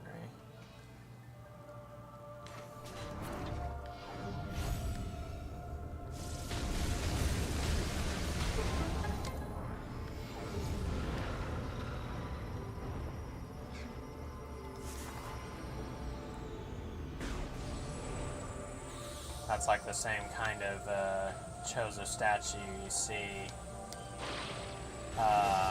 in the lore bit that mentions the Bryonian lore that mentions the Chozo, the first one anyway. Which it didn't really occur to me for some reason until just now how the Chozo that were acquainted with the Bryonians were probably the same ones that colonized Elysia. After all, they're in the same solar system.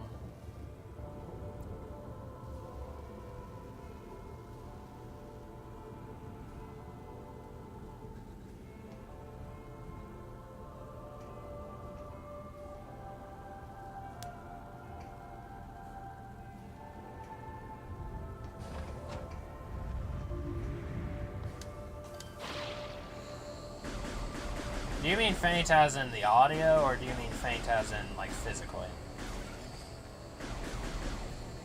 Ah!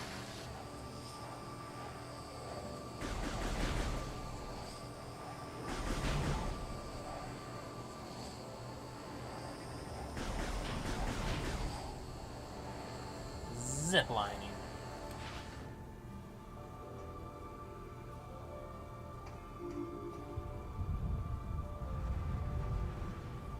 It's an image of the 10 bots?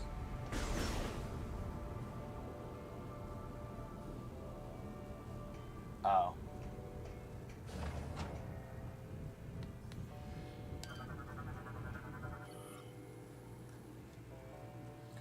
Lightweight android that is easily knocked down. 10 bots are made from a lightweight metal and can easily be knocked around from explosions or high-speed impacts. This metal is also quite vulnerable to heat and can be melted by high-temperature weapons. Converted for security duty, the 10 bots now patrol Skytown tirelessly. They are armed with kinetic beam pistols and can use their tool arms in close combat.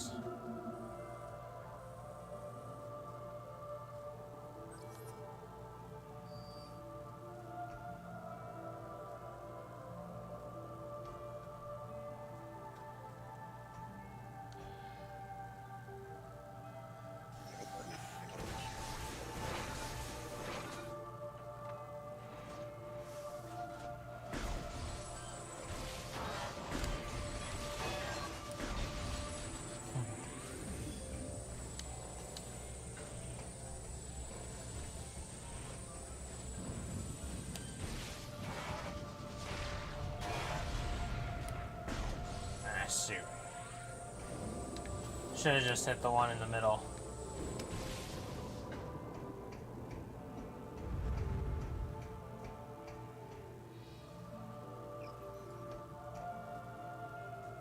Nope.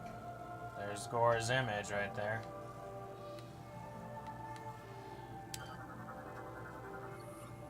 Holographic projector is tied into Skytown's main network. Gore's image is displayed.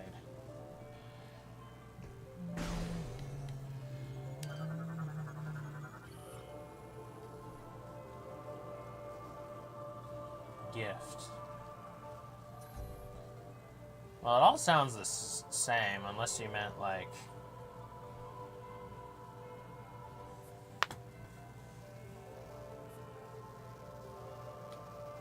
I think that might be...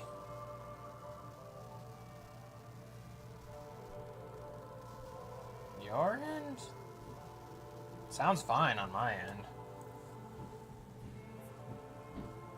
Like, I'm at 64% volume, and it sounds perfectly fine.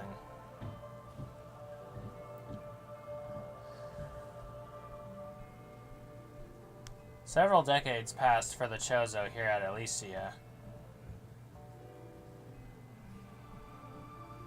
That is, my feedback is at 66% volume, anyway. Several decades passed for the Chozo here at Elysia. The harsh winds and storms began to take their toll on the station, and upkeep began to take up more and more of their precious time. Seeing a need for assistance, they created us. The first Elysian, built by Chozo hands, stepped out of the Mechanicriche 1450.82 years ago. Crude by our current standards, the first was soon given the greatest gift of all by the Chozo. To better assist the creators, the first was given self-awareness. To all other Elysians, the first shared the Chozo gift. This event marks year 1 of the Elysian Reckoning. So, the Atom. Kind of kind of an echo of Atom in, as in the Atom in Metroid, but rather Atom as in the first man. But yeah, apparently Mechanicriche, they made up that word, actually.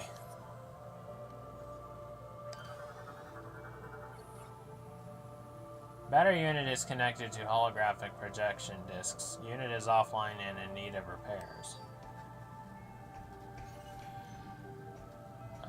Did I just come from here? No.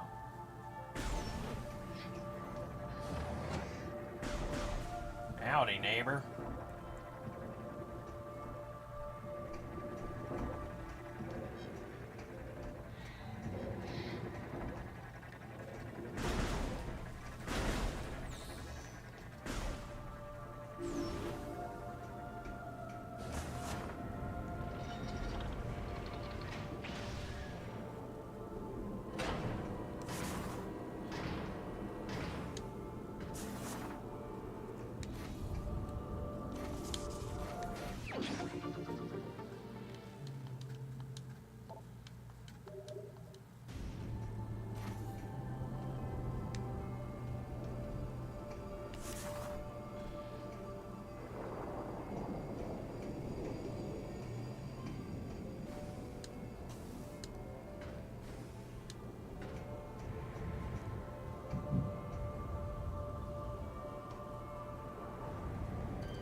That's one of the things you can never scan. Is whatever the heck this drone thing that rides the zipline is.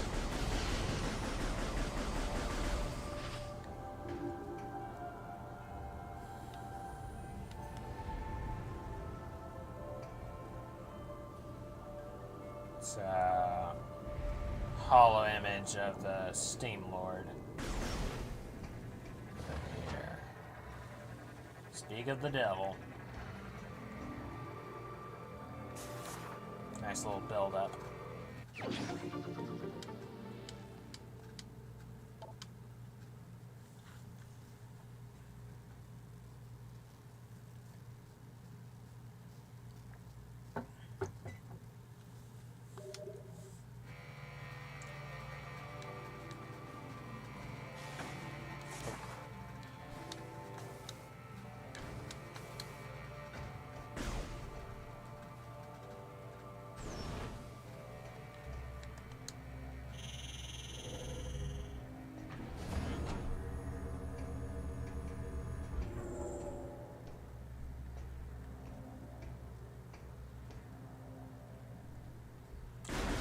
if it was asking, you know, is the hand reader. What if the hand reader was looking for Chozo DNA?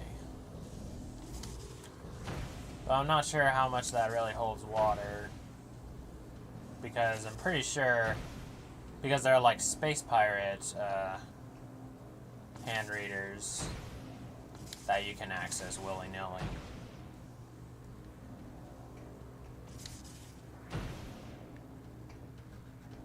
Unless it's like what the Chozo hand readers are looking for is Chozo DNA, and what the space pirate hand readers are looking for is Phazon. Containment door sealed. Faint mechanical sounds can be heard from within. Elysian recharge chambers are used to house and energize steam bots low on power.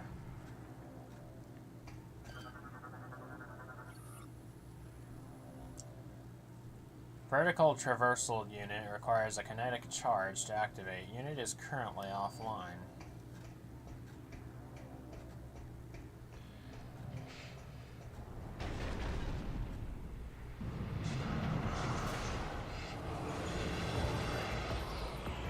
Ah, hello.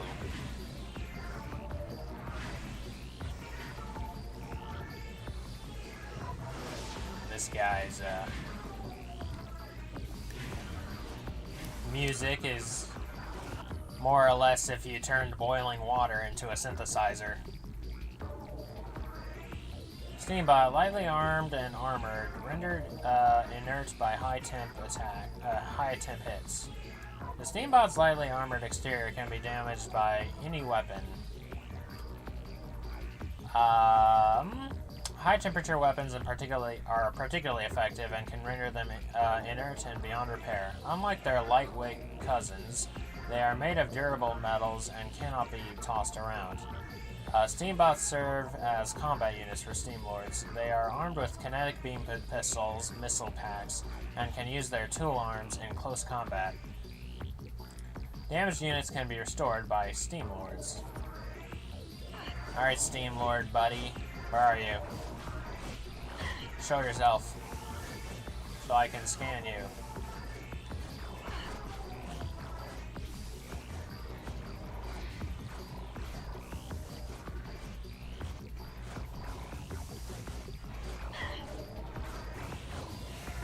Do I need a damage? Do I need to destroy one for you to show yourself? I guess, maybe. That might have just been coincidence. Steam Lord repairs fallen steam bots able to disrupt visor tech. Steam Lords command the worker drones of Skytown. They also repair them when they malfunction or break down. Lightly armored, they rely on their cloaking field to evade their enemies. They can generate localized EMP fields to hinder enemy visor systems.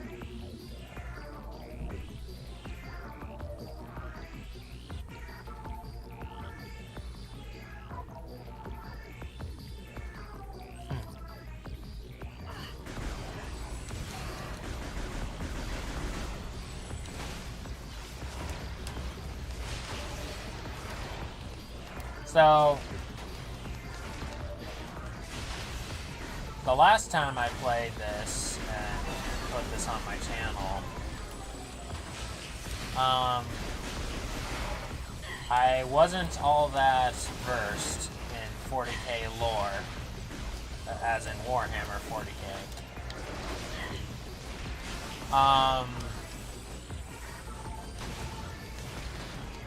But now that I am,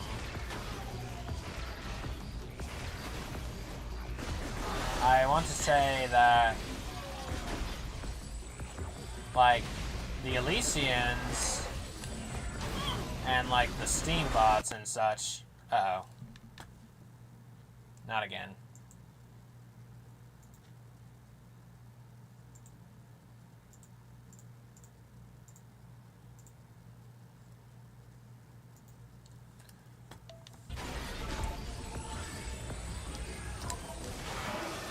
the Steambots, the Steambots in particular, and the Elysians, well, yeah, all of the Elysians and such, just remind me heavily of the Necrons. Or I guess the Necrons reminded me of the Elysians. Even though I think the Necrons have been around longer.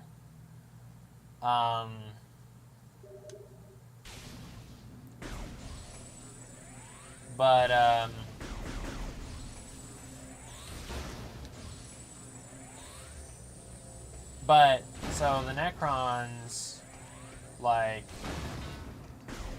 similar to the Elysians, are sort of like these living robots. Only, like, you know, one of the differences being that how they were just regular old run-of-the-mill folks that, got tricked by these malevolent gods or something and lost their souls and became these living metal beings.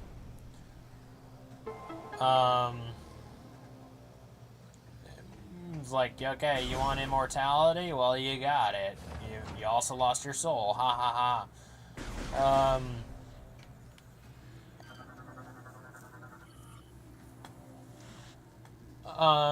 Discovery.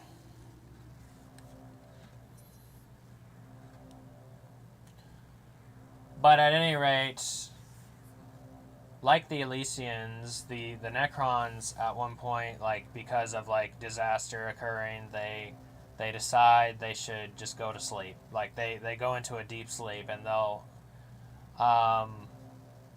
so they've been, like, asleep for, like, millions of years or whatever, and then they,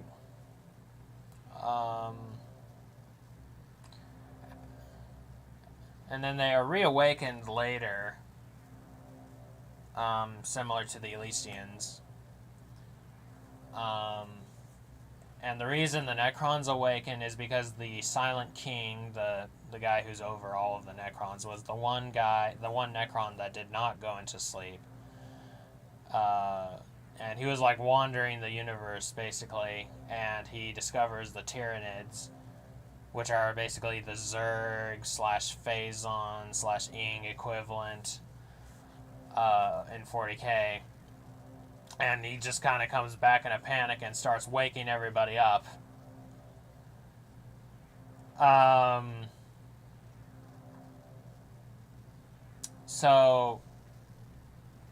And similarly, one of the things, like, when the Elysians wake up, Phazon becomes a threat not that long afterwards.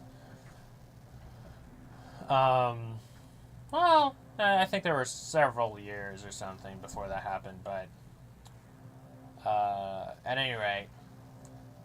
And then this other thing is, oh, hey, Nano.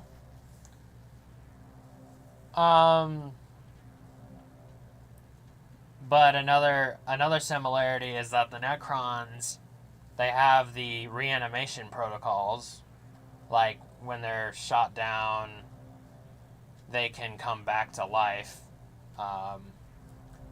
And similarly with the Elysians, or at least the Steambots, the Steam Lords can reanimate the Steambots. So, just wanted to share that.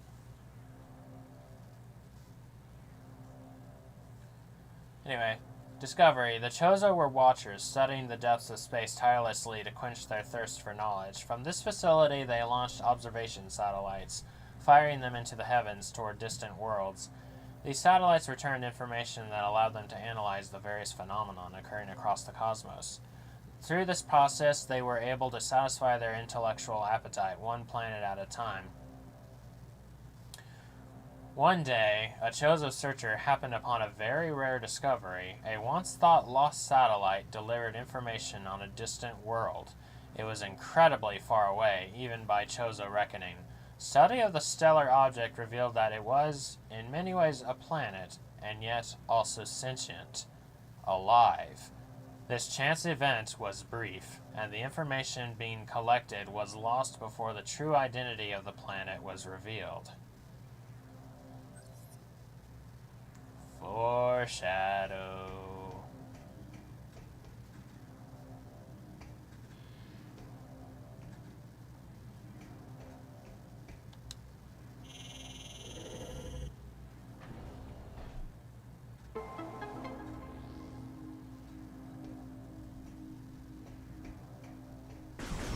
Kind of unintentionally said that in the voice of Gru when he says light bulb, but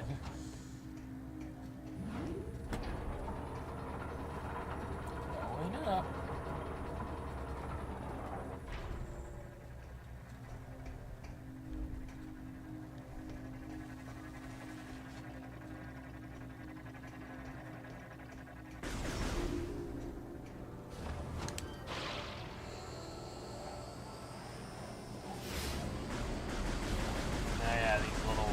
Saw thingamabobbers.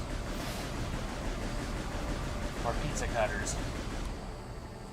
Robot pizza cutters.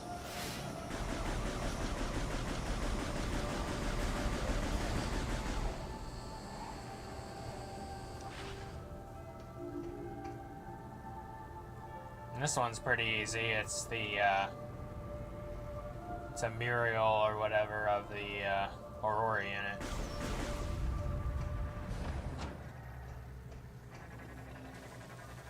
Oh.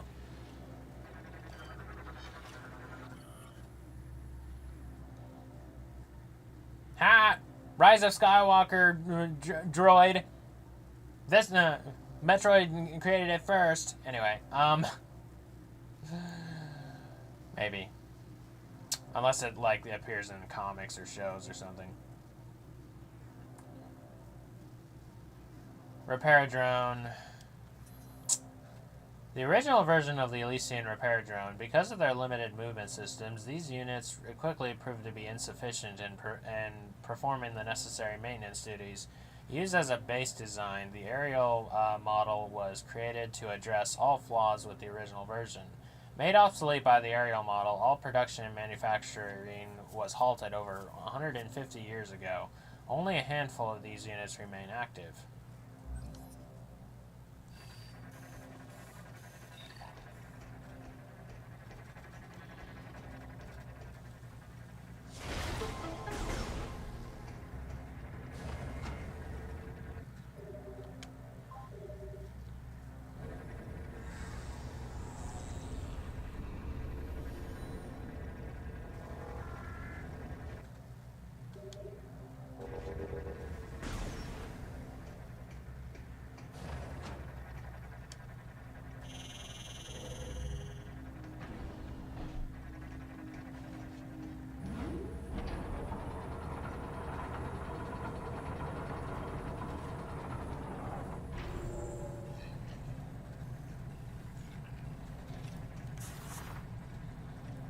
Hey buddy, can I get you curious?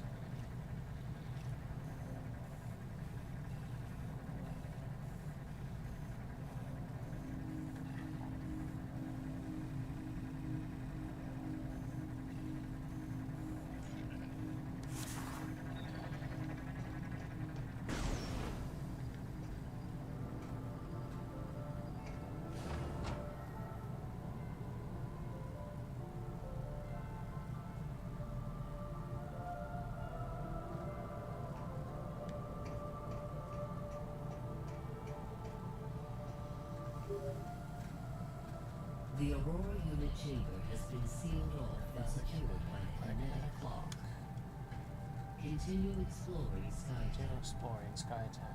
There must be something in this facility that can help you open the chamber gate. I don't remember that. I don't remember that being in the trilogy version.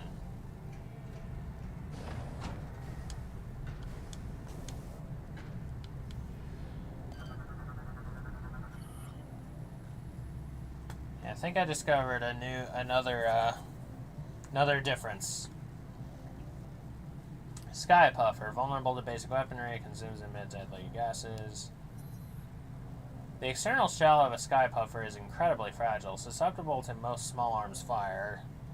Only a few shots from basic weapons can damage it. Sky Puffers are native to the planet Elysia. They feed on the various noxious gases in the atmosphere. They are especially fond of phazon gas. You would do well on Dark Aether, then.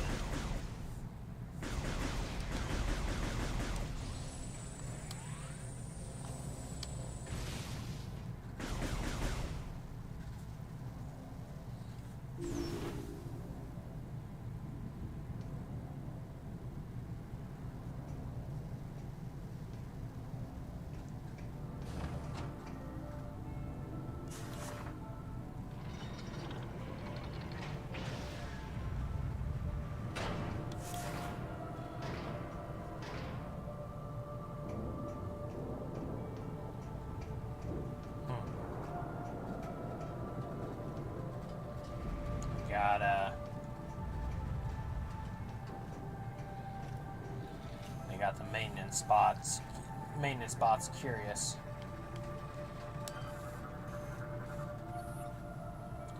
Gore's powered battle armor. Suit is expanded and empty. Engines have recently been used.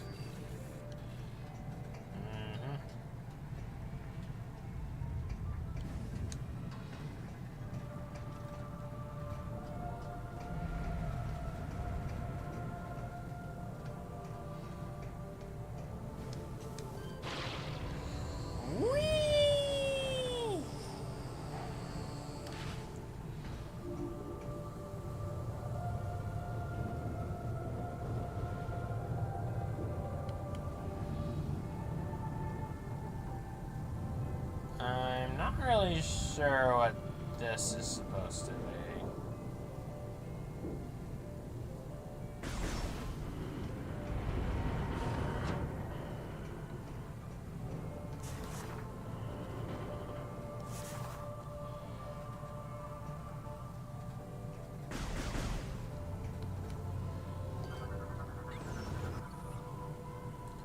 GF database, file Skytown 428.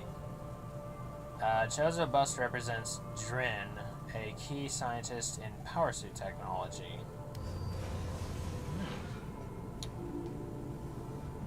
No, not this way.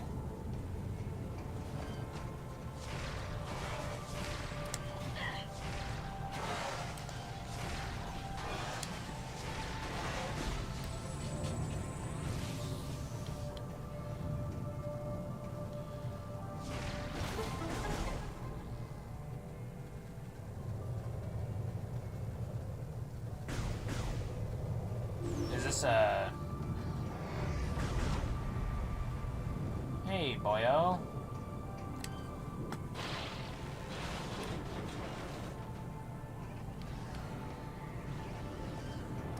Oh, are these are the Dragoons, right?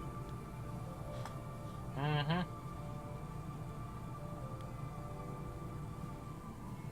Hello, welcome to the stream. Dragoon battle drone. Outer armor is tough, but thruster control could be easily ripped off. I think this has little to do with the StarCraft Dragoon. The Dragoon battle drone is a resilient foe, but the thruster controls of the unit are vulnerable and can be easily ripped off. Originally designed to keep local aerial bioforms away from delicate instruments, the Dragoon is now used in a combat role. It carries twin rocket pods for offense. Durable armor and a missile jamming system help keep the unit safe.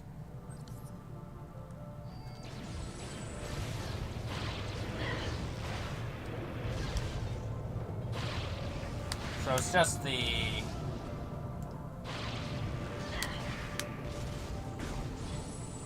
equivalent of the adult Grachnol of the Skytown equivalent, that is.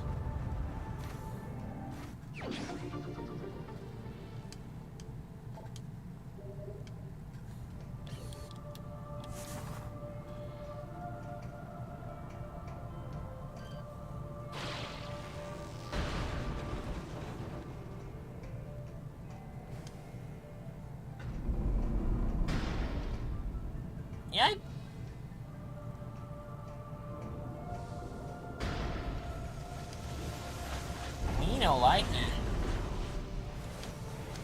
Oh, yeah?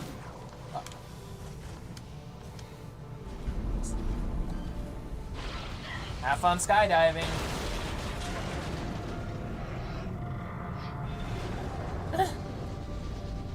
The Steam Lord is just like, hey, bye. Just deuces.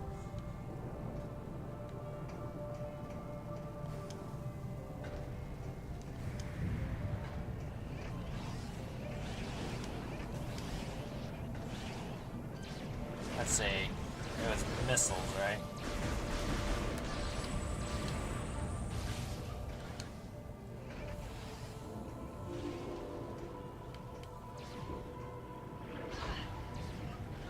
Really?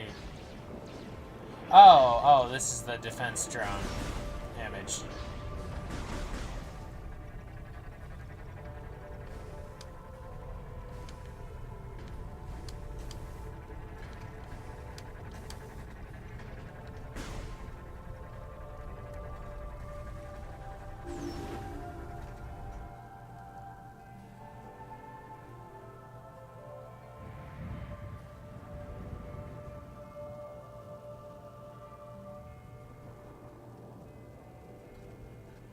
Forgot how long it takes before you actually fight Gore. Oh well. Like I said, it's been a while since I've played some Prime 3, so... You know, if this ends up being like a 3-hour stream... Whatever.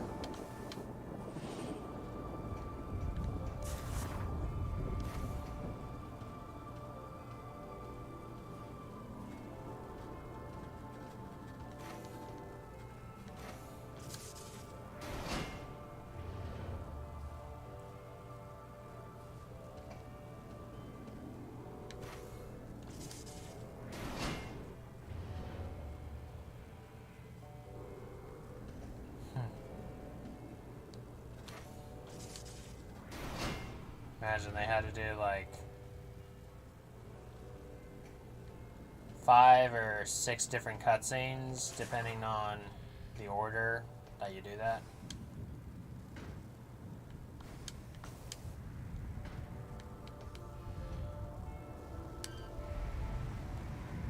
Ah!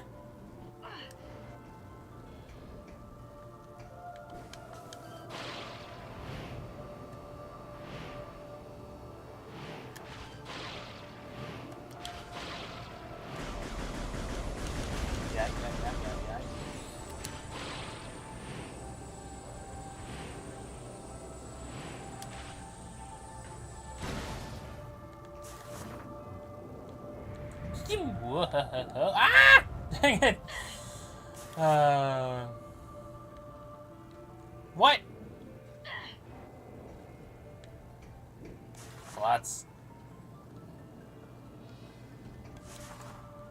I think that's the first time I've actually... I think that's the first time I've actually struggled to do that.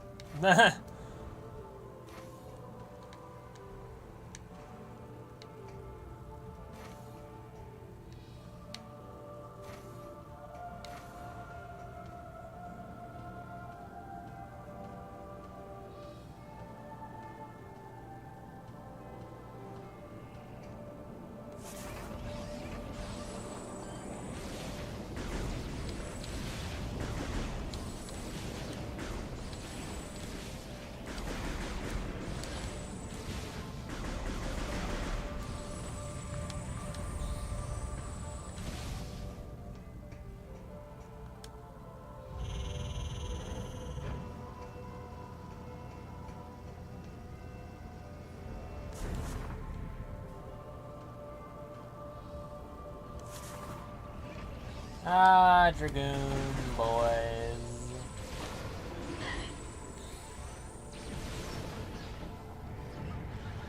Yep, another one of the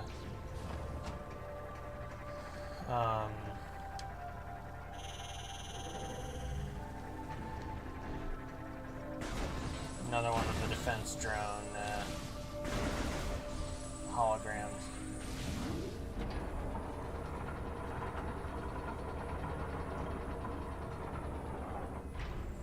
I do feel like I need to take a nap after this, though, because I am a bit... It's funny, yeah, when you said I was faint earlier, I wasn't sure if you meant the audio or if you actually meant me.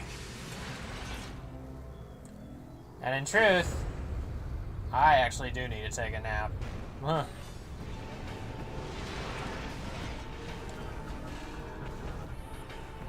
Defense drone. Antennas appear to be fragile. Control unit inside armored helmet.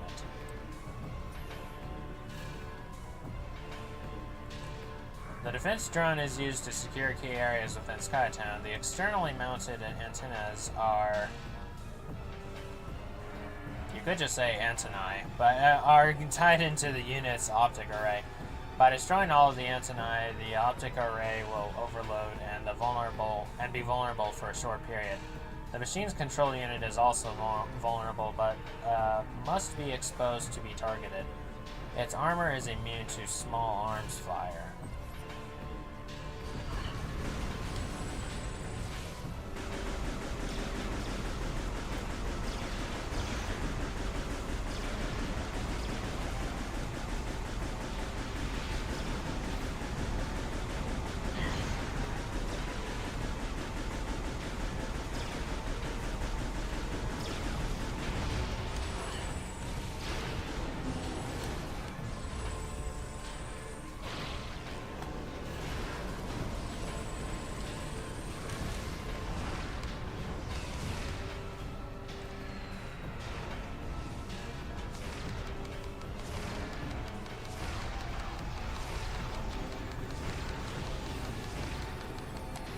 I don't know why it feels the need to hike its bombs like that.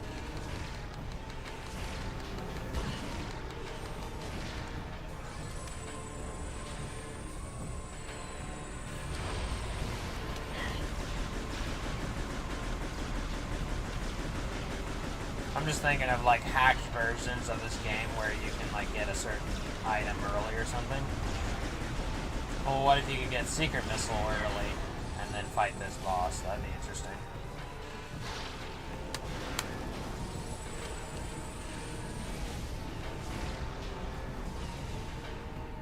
Guy's actually got a rib cage.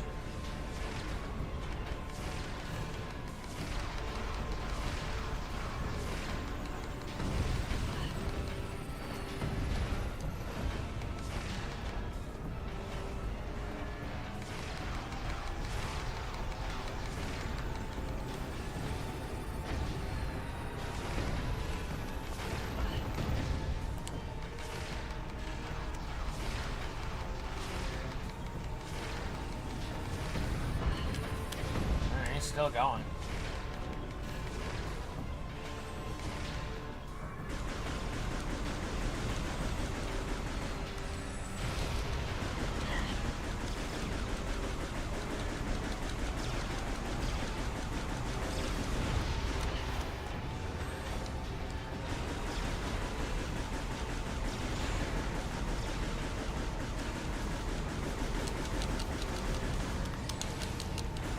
Help! Oh. You got those all back, eh?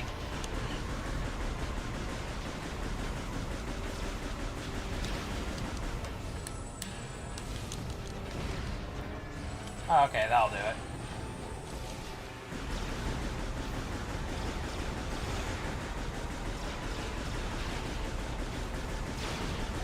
Okay.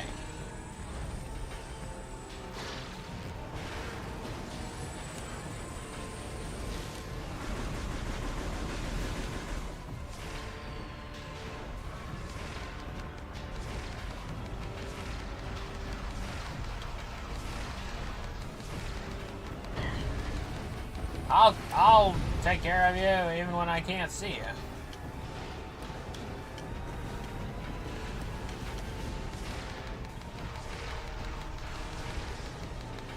Aha!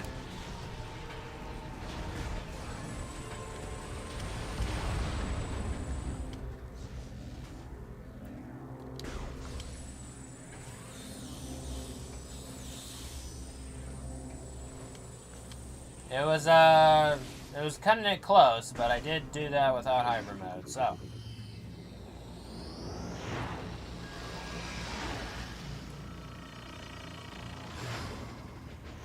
Which is even more impressive if it were on hyper mode difficulty. But this ain't. So I can only look so cool.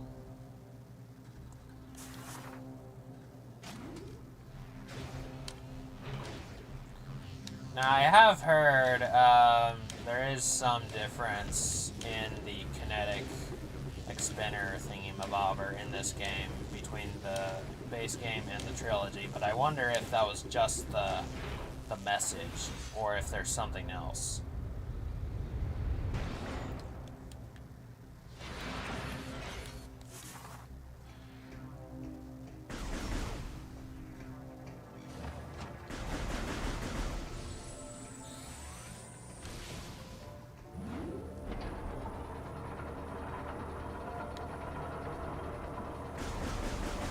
But yeah, the one that everybody remembers, the big difference is the one curse word that gets removed.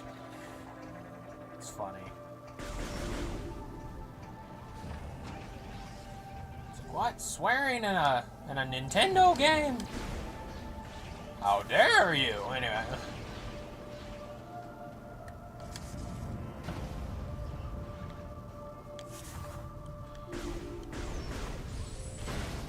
I mean, yeah, you can have, like, animated blood and stuff, but, like, one damn. Anyway.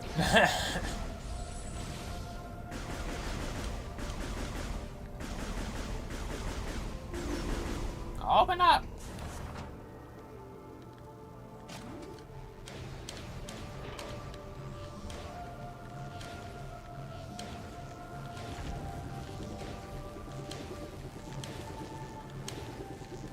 Around the kinetic spinner, the Samus chased the weasel. Anyway, that's it.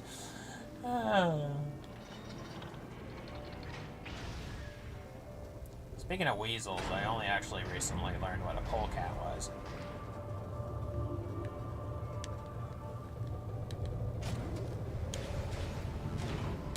What? Excuse you.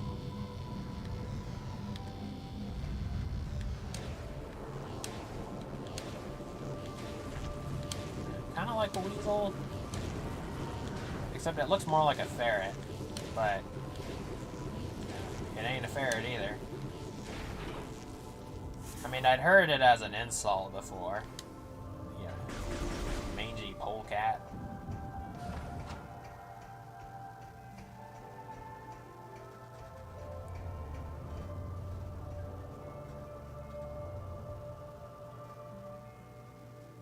Oh, right. Okay, I came to this realization before. That's an image of the Steam Lord. That's what that is. Okay. I actually get an achievement for this.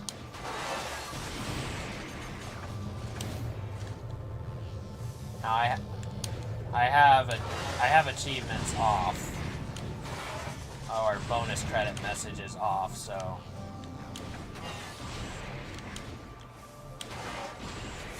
And I think the...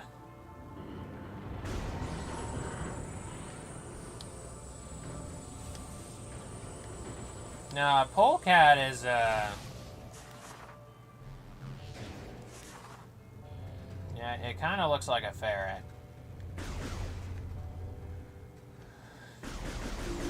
It's a weasel-esque critter. But yeah, this place is perfect for gore because it's all robots and stuff. Wait a minute, I just came from there.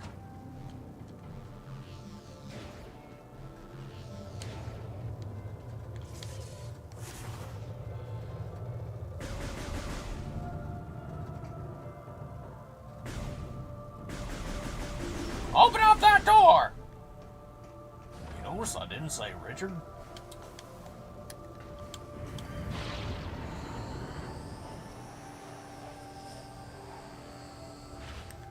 I need to just do that every time the door is taking its sweet time to open.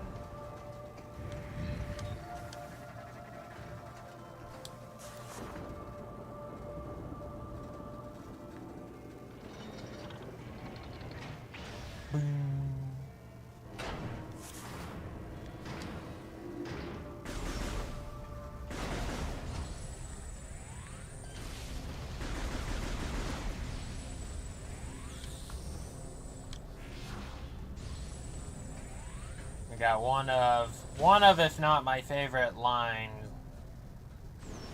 to quote from this game coming up pretty soon.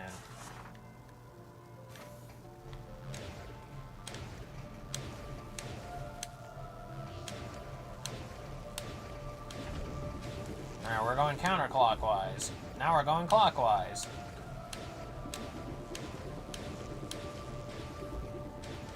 Now we're going counterclockwise. Now we're going clockwise. Anyway.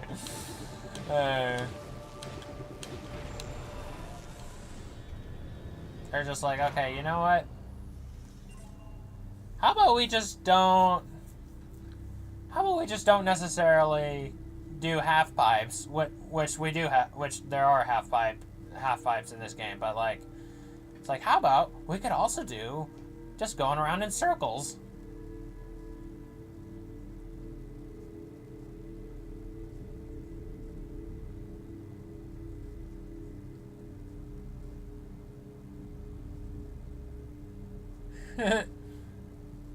You can't do that on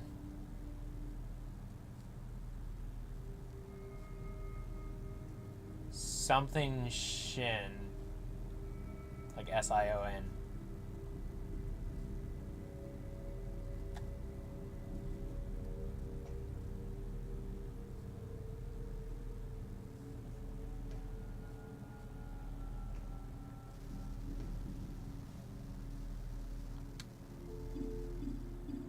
The Aurora unit is corrupted and requires repair. Opening maintenance level hatch. Thank you for telling me that in English. Anyway.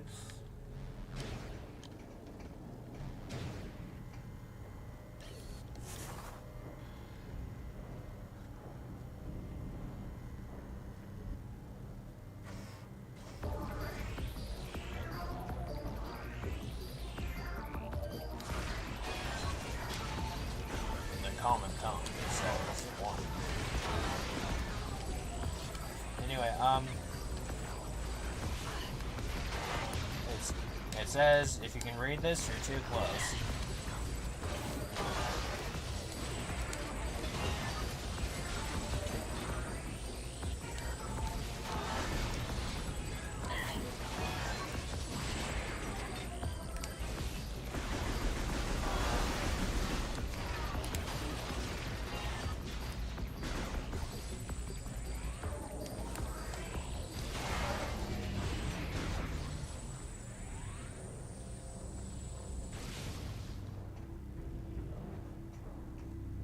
Here we go.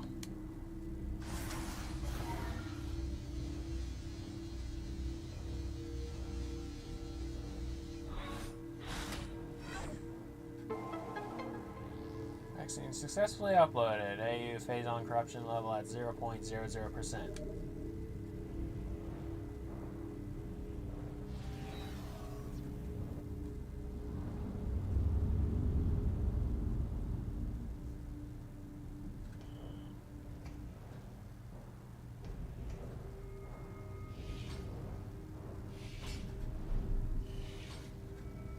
Oh, look who it is. Turbulence is insignificant. I'll show you what I mean. Up there! I love that line.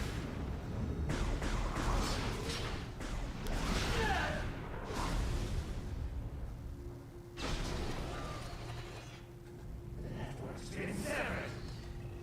You have no chance of destroying the seed unless you restore the Aurora unit.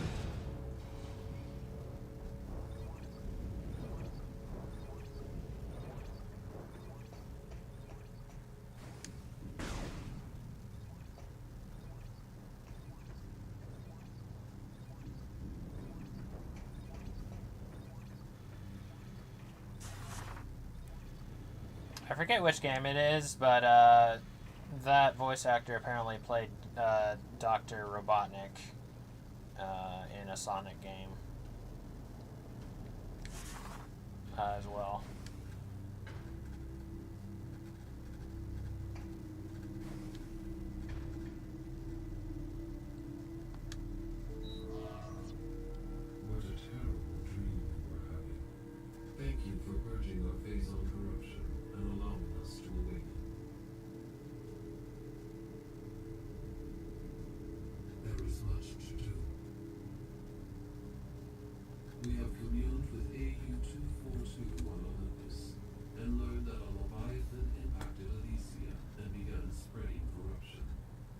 We must destroy this Leviathan and stem the tide of corruption as soon as possible.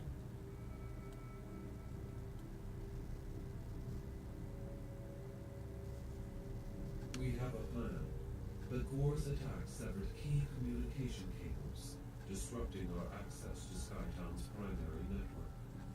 This prevents us from controlling Skytown and executing our plan to destroy. Gore's plasma cannon should be able to fuse together the severed cables. We must ask you to hunt him down.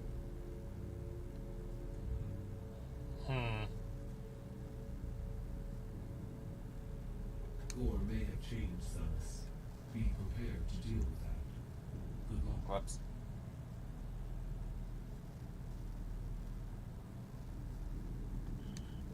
Sorry. This is like I mentioned earlier, I can't hear the TV. So I'm purely relying on memory or just guessing when it's done talking so I can go to the next thing.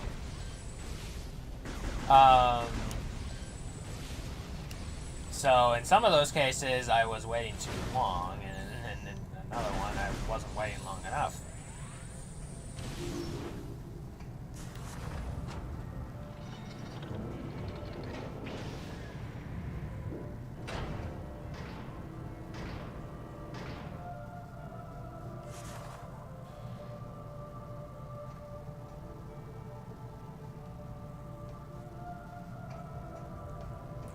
Well, to be fair, when it came to Phazon, there are some instances where, oh look, the ship is missing. The ship/suit is missing. Ship status alert. To be fair, in Unknown some visitor instances, approaching. Commencing hull lockdown. well, I think I know who that is. Like in some cases, there are some things that cannot be breached unless you use Phazon weaponry. Like Phasite plating is invulnerable to all weapon systems except for Phazon. So that really can't be helped.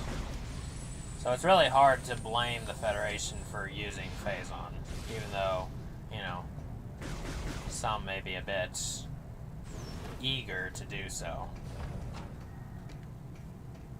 I don't know. I just feel like there's some folks, like there's this one guy I've watched a bit of, and he almost seems a little too eager to make the Federation seem evil or something. And just kind of like, okay, there are some things that the Federation do that Federation does that I can understand why they do it.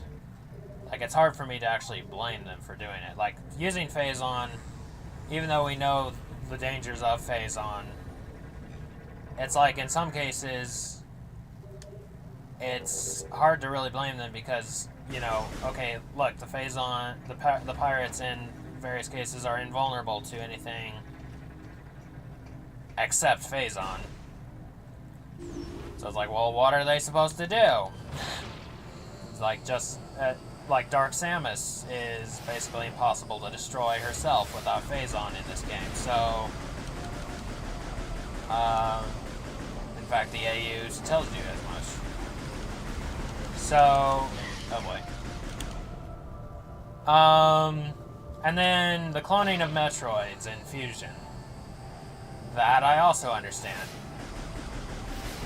You know, I can just see the Federation being like, they realize, oh shoot, like, we've been hunting Metroids this whole time, but we had no idea that they were there to keep the X at bay.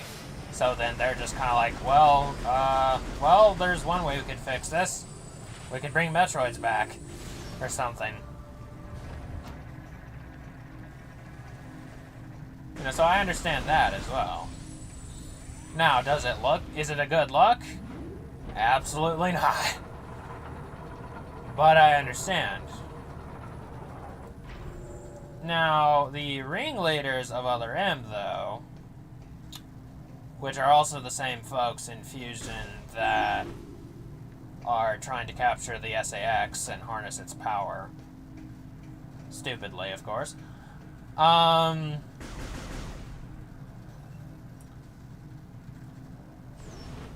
It's unclear just exactly what they had in mind, or now personally, like if anybody's been paying attention to my videos, you'll know that I presented a theory that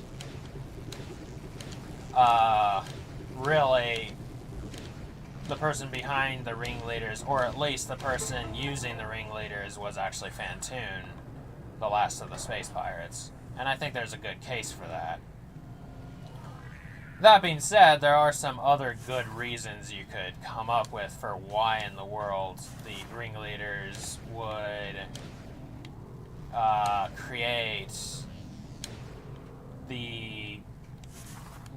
would resurrect the space pirates. Ship priority status alert. Hull armor taking Oh boy. damage. But like one of them, which is a pretty easy explanation, is just orchestrated chaos. To give the Federation a reason to expand when they didn't really need to, or to expand in like unwilling worlds, or worlds that are not too keen on becoming a part of the Federation or something. Now, this is not a practice that the Federation probably. That's probably a tactic or practice the Federation is not actually a fan of doing, or a fan of.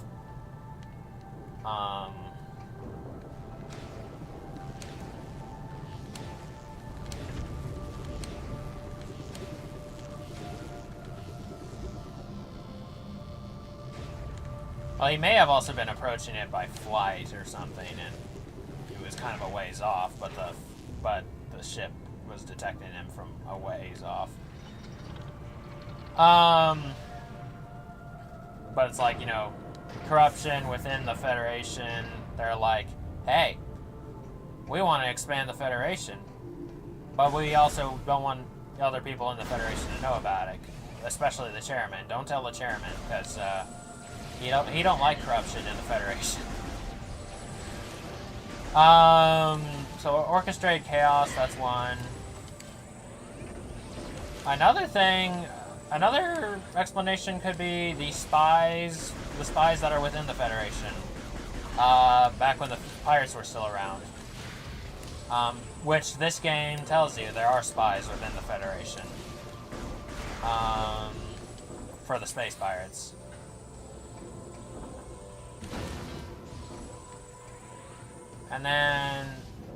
Or also just, corrupt officials as well, or corrupt people within the Federation that accept bribes from the space pirates, because later in this game you also learn, hey, there are some people in the Federation that apparently, well, actually, it doesn't say they are from the Federation, it just says through bribes we've learned the location, or like when where Samus is headed or something.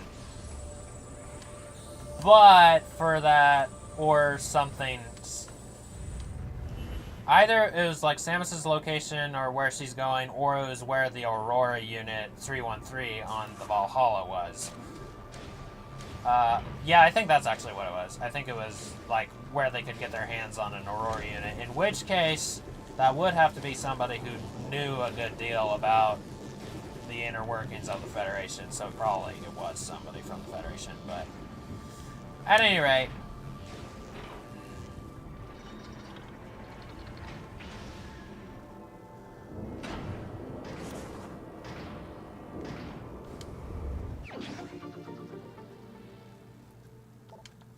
also, I forgot to scan this thing.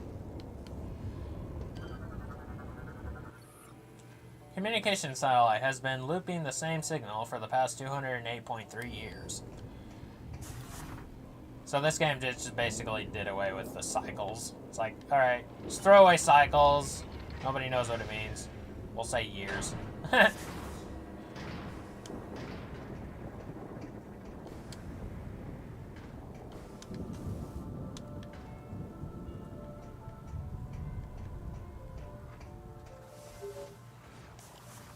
Ship priority status alert.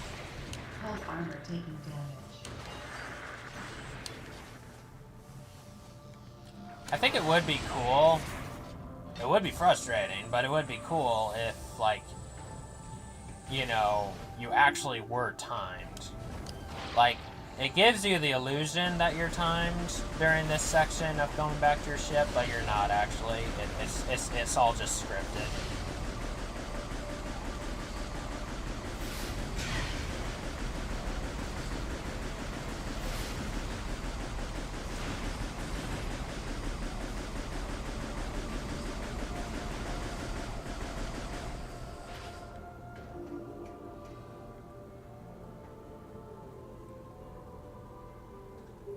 What's that? Ship priority status alert. Warning. Hull integrity is compromised. Armor damage is critical. No, that doesn't mean it's any less alarming. Well, actually, it does. What am I kidding? But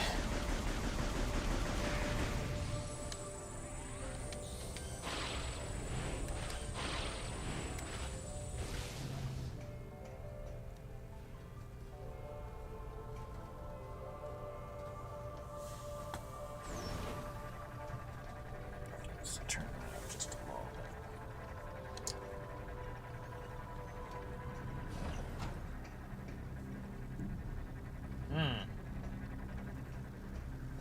Does this count as dogfighting? Because he is in his suit / gunship, so and he's hitting my gunship.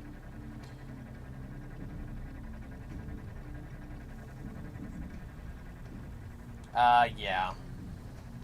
Yeah, only verified landing spots. And then the ship just shows up with him still on top of it.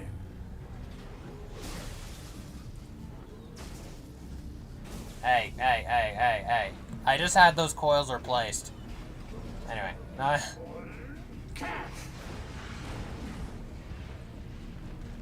Okay, that's awfully rude to just throw my whole ship at me, but...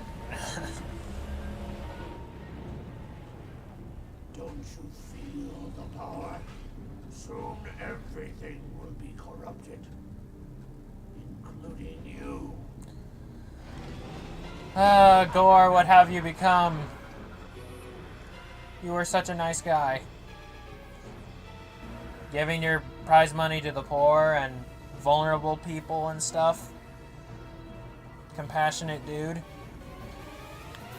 Gore, shield repels all weapon fire, powered by a unit on his back.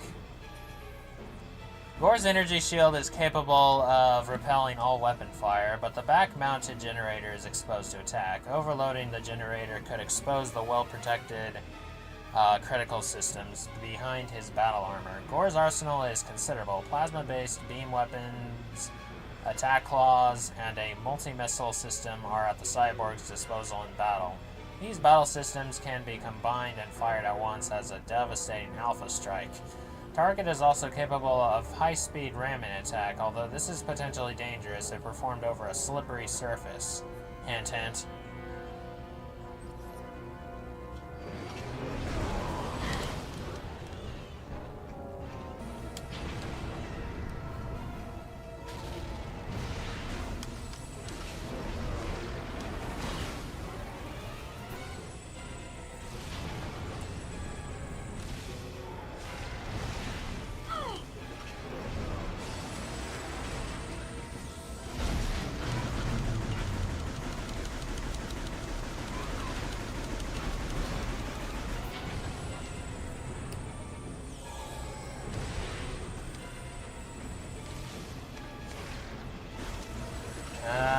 As that one log and or little banner in Prime 1 says, the great poison corrupts all, even the Chozo. Or even very compassionate Very compassionate robot fellows, or mostly robot fellows.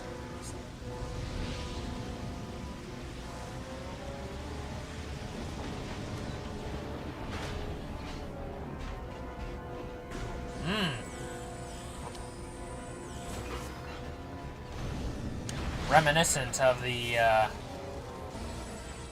quads from Prime 2, ain't it?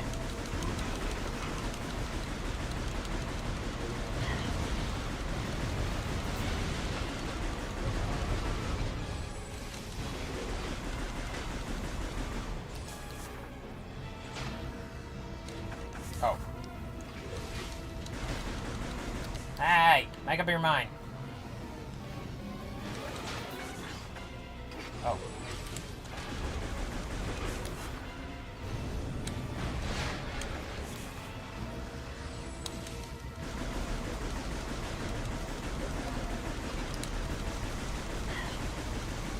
Oh, you got pea shooters? I got pea shooters too.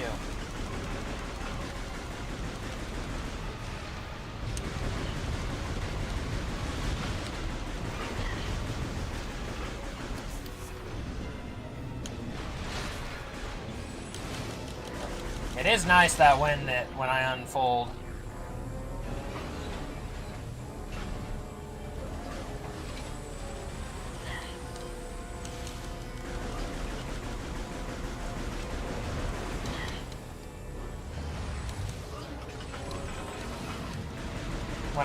it is nice that when I unfold, I'm like auto-facing him.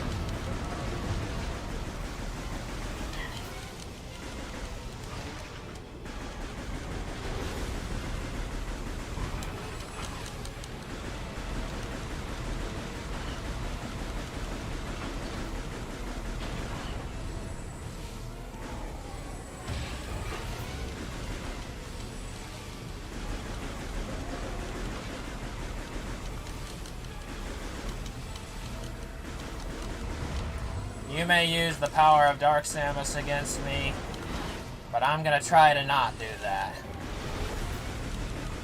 Make a statement, you know? Now, it's very possible I won't succeed, but...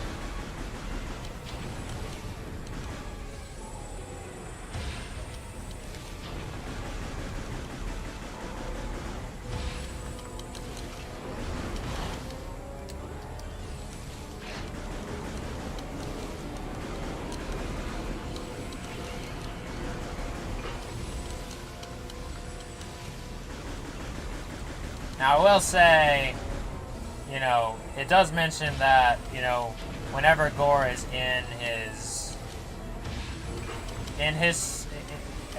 suit or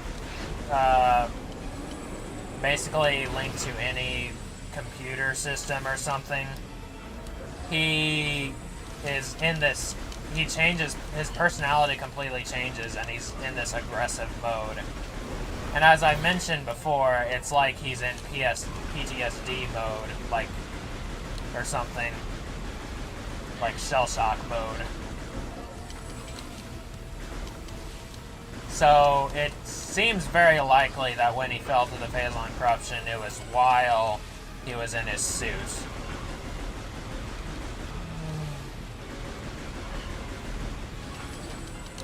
Oh boy.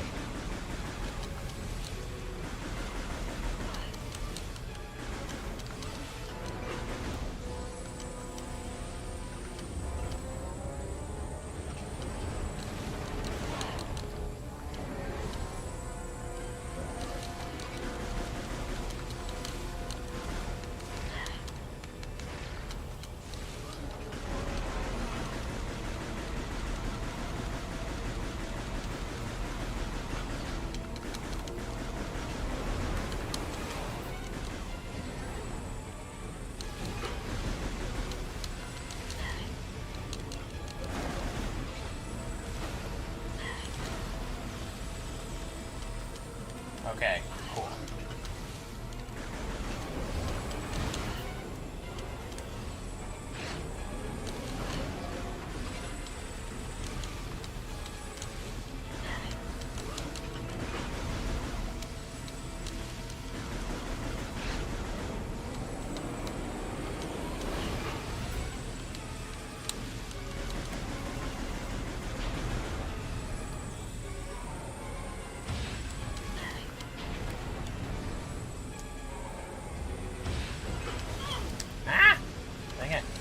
lost my charge.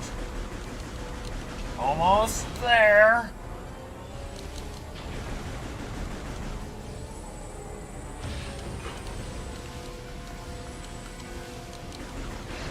Sorry, I'm ignoring chat right now. I'm a little concentrated.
Okay.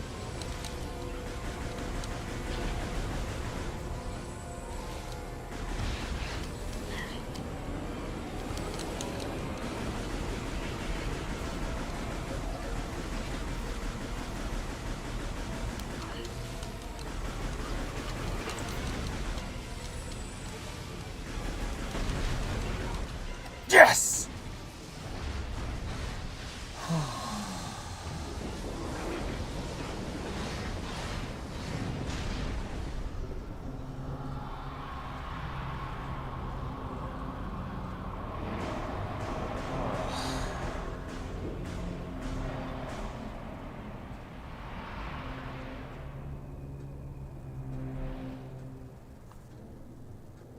Whew.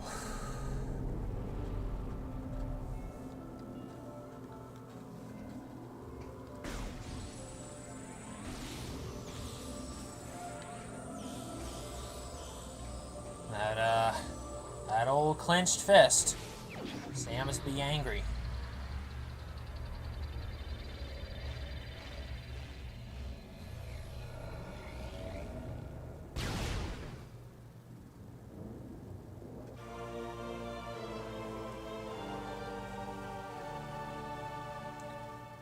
No, see, the thing is, it's just...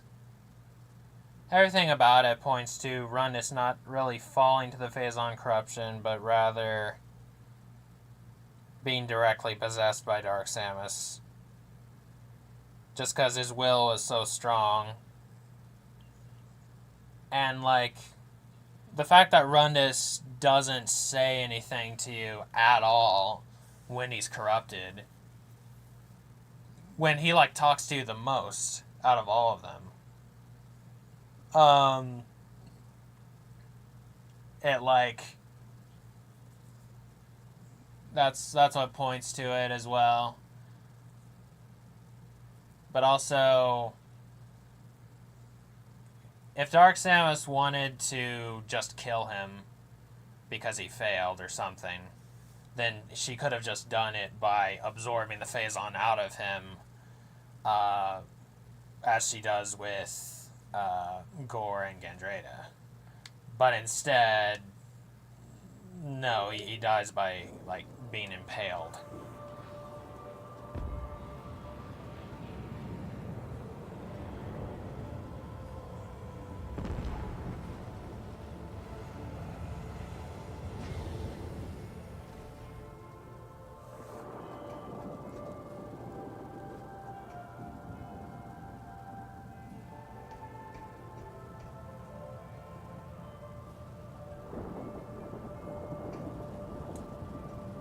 I mean, it's possible, but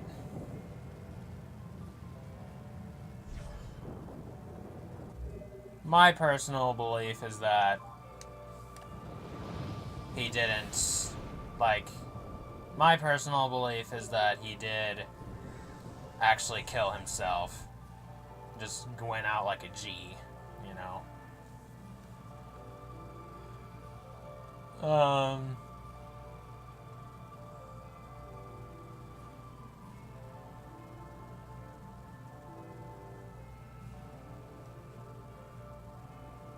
Just because, to me,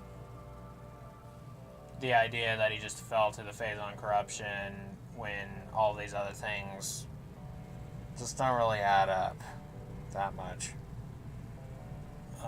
in my view. So, just have to agree. We'll just have to agree to disagree on that, I think.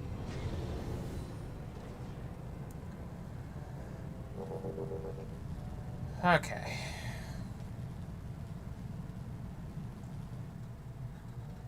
Alright. Well, that was exciting. I don't think I've done that before. Just beaten Gore without using hyper mode.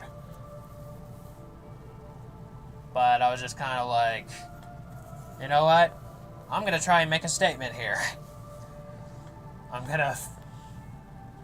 not going to duel him with hyper mode either. And I did that with Rundus as well.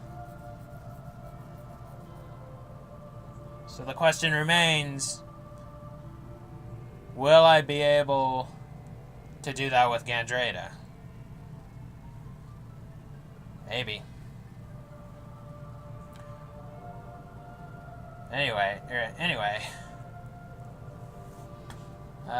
Thank you all so much for watching. As always, God bless, and I hope to see you next time for some more Metroid Prime 3 or something else. Ciao.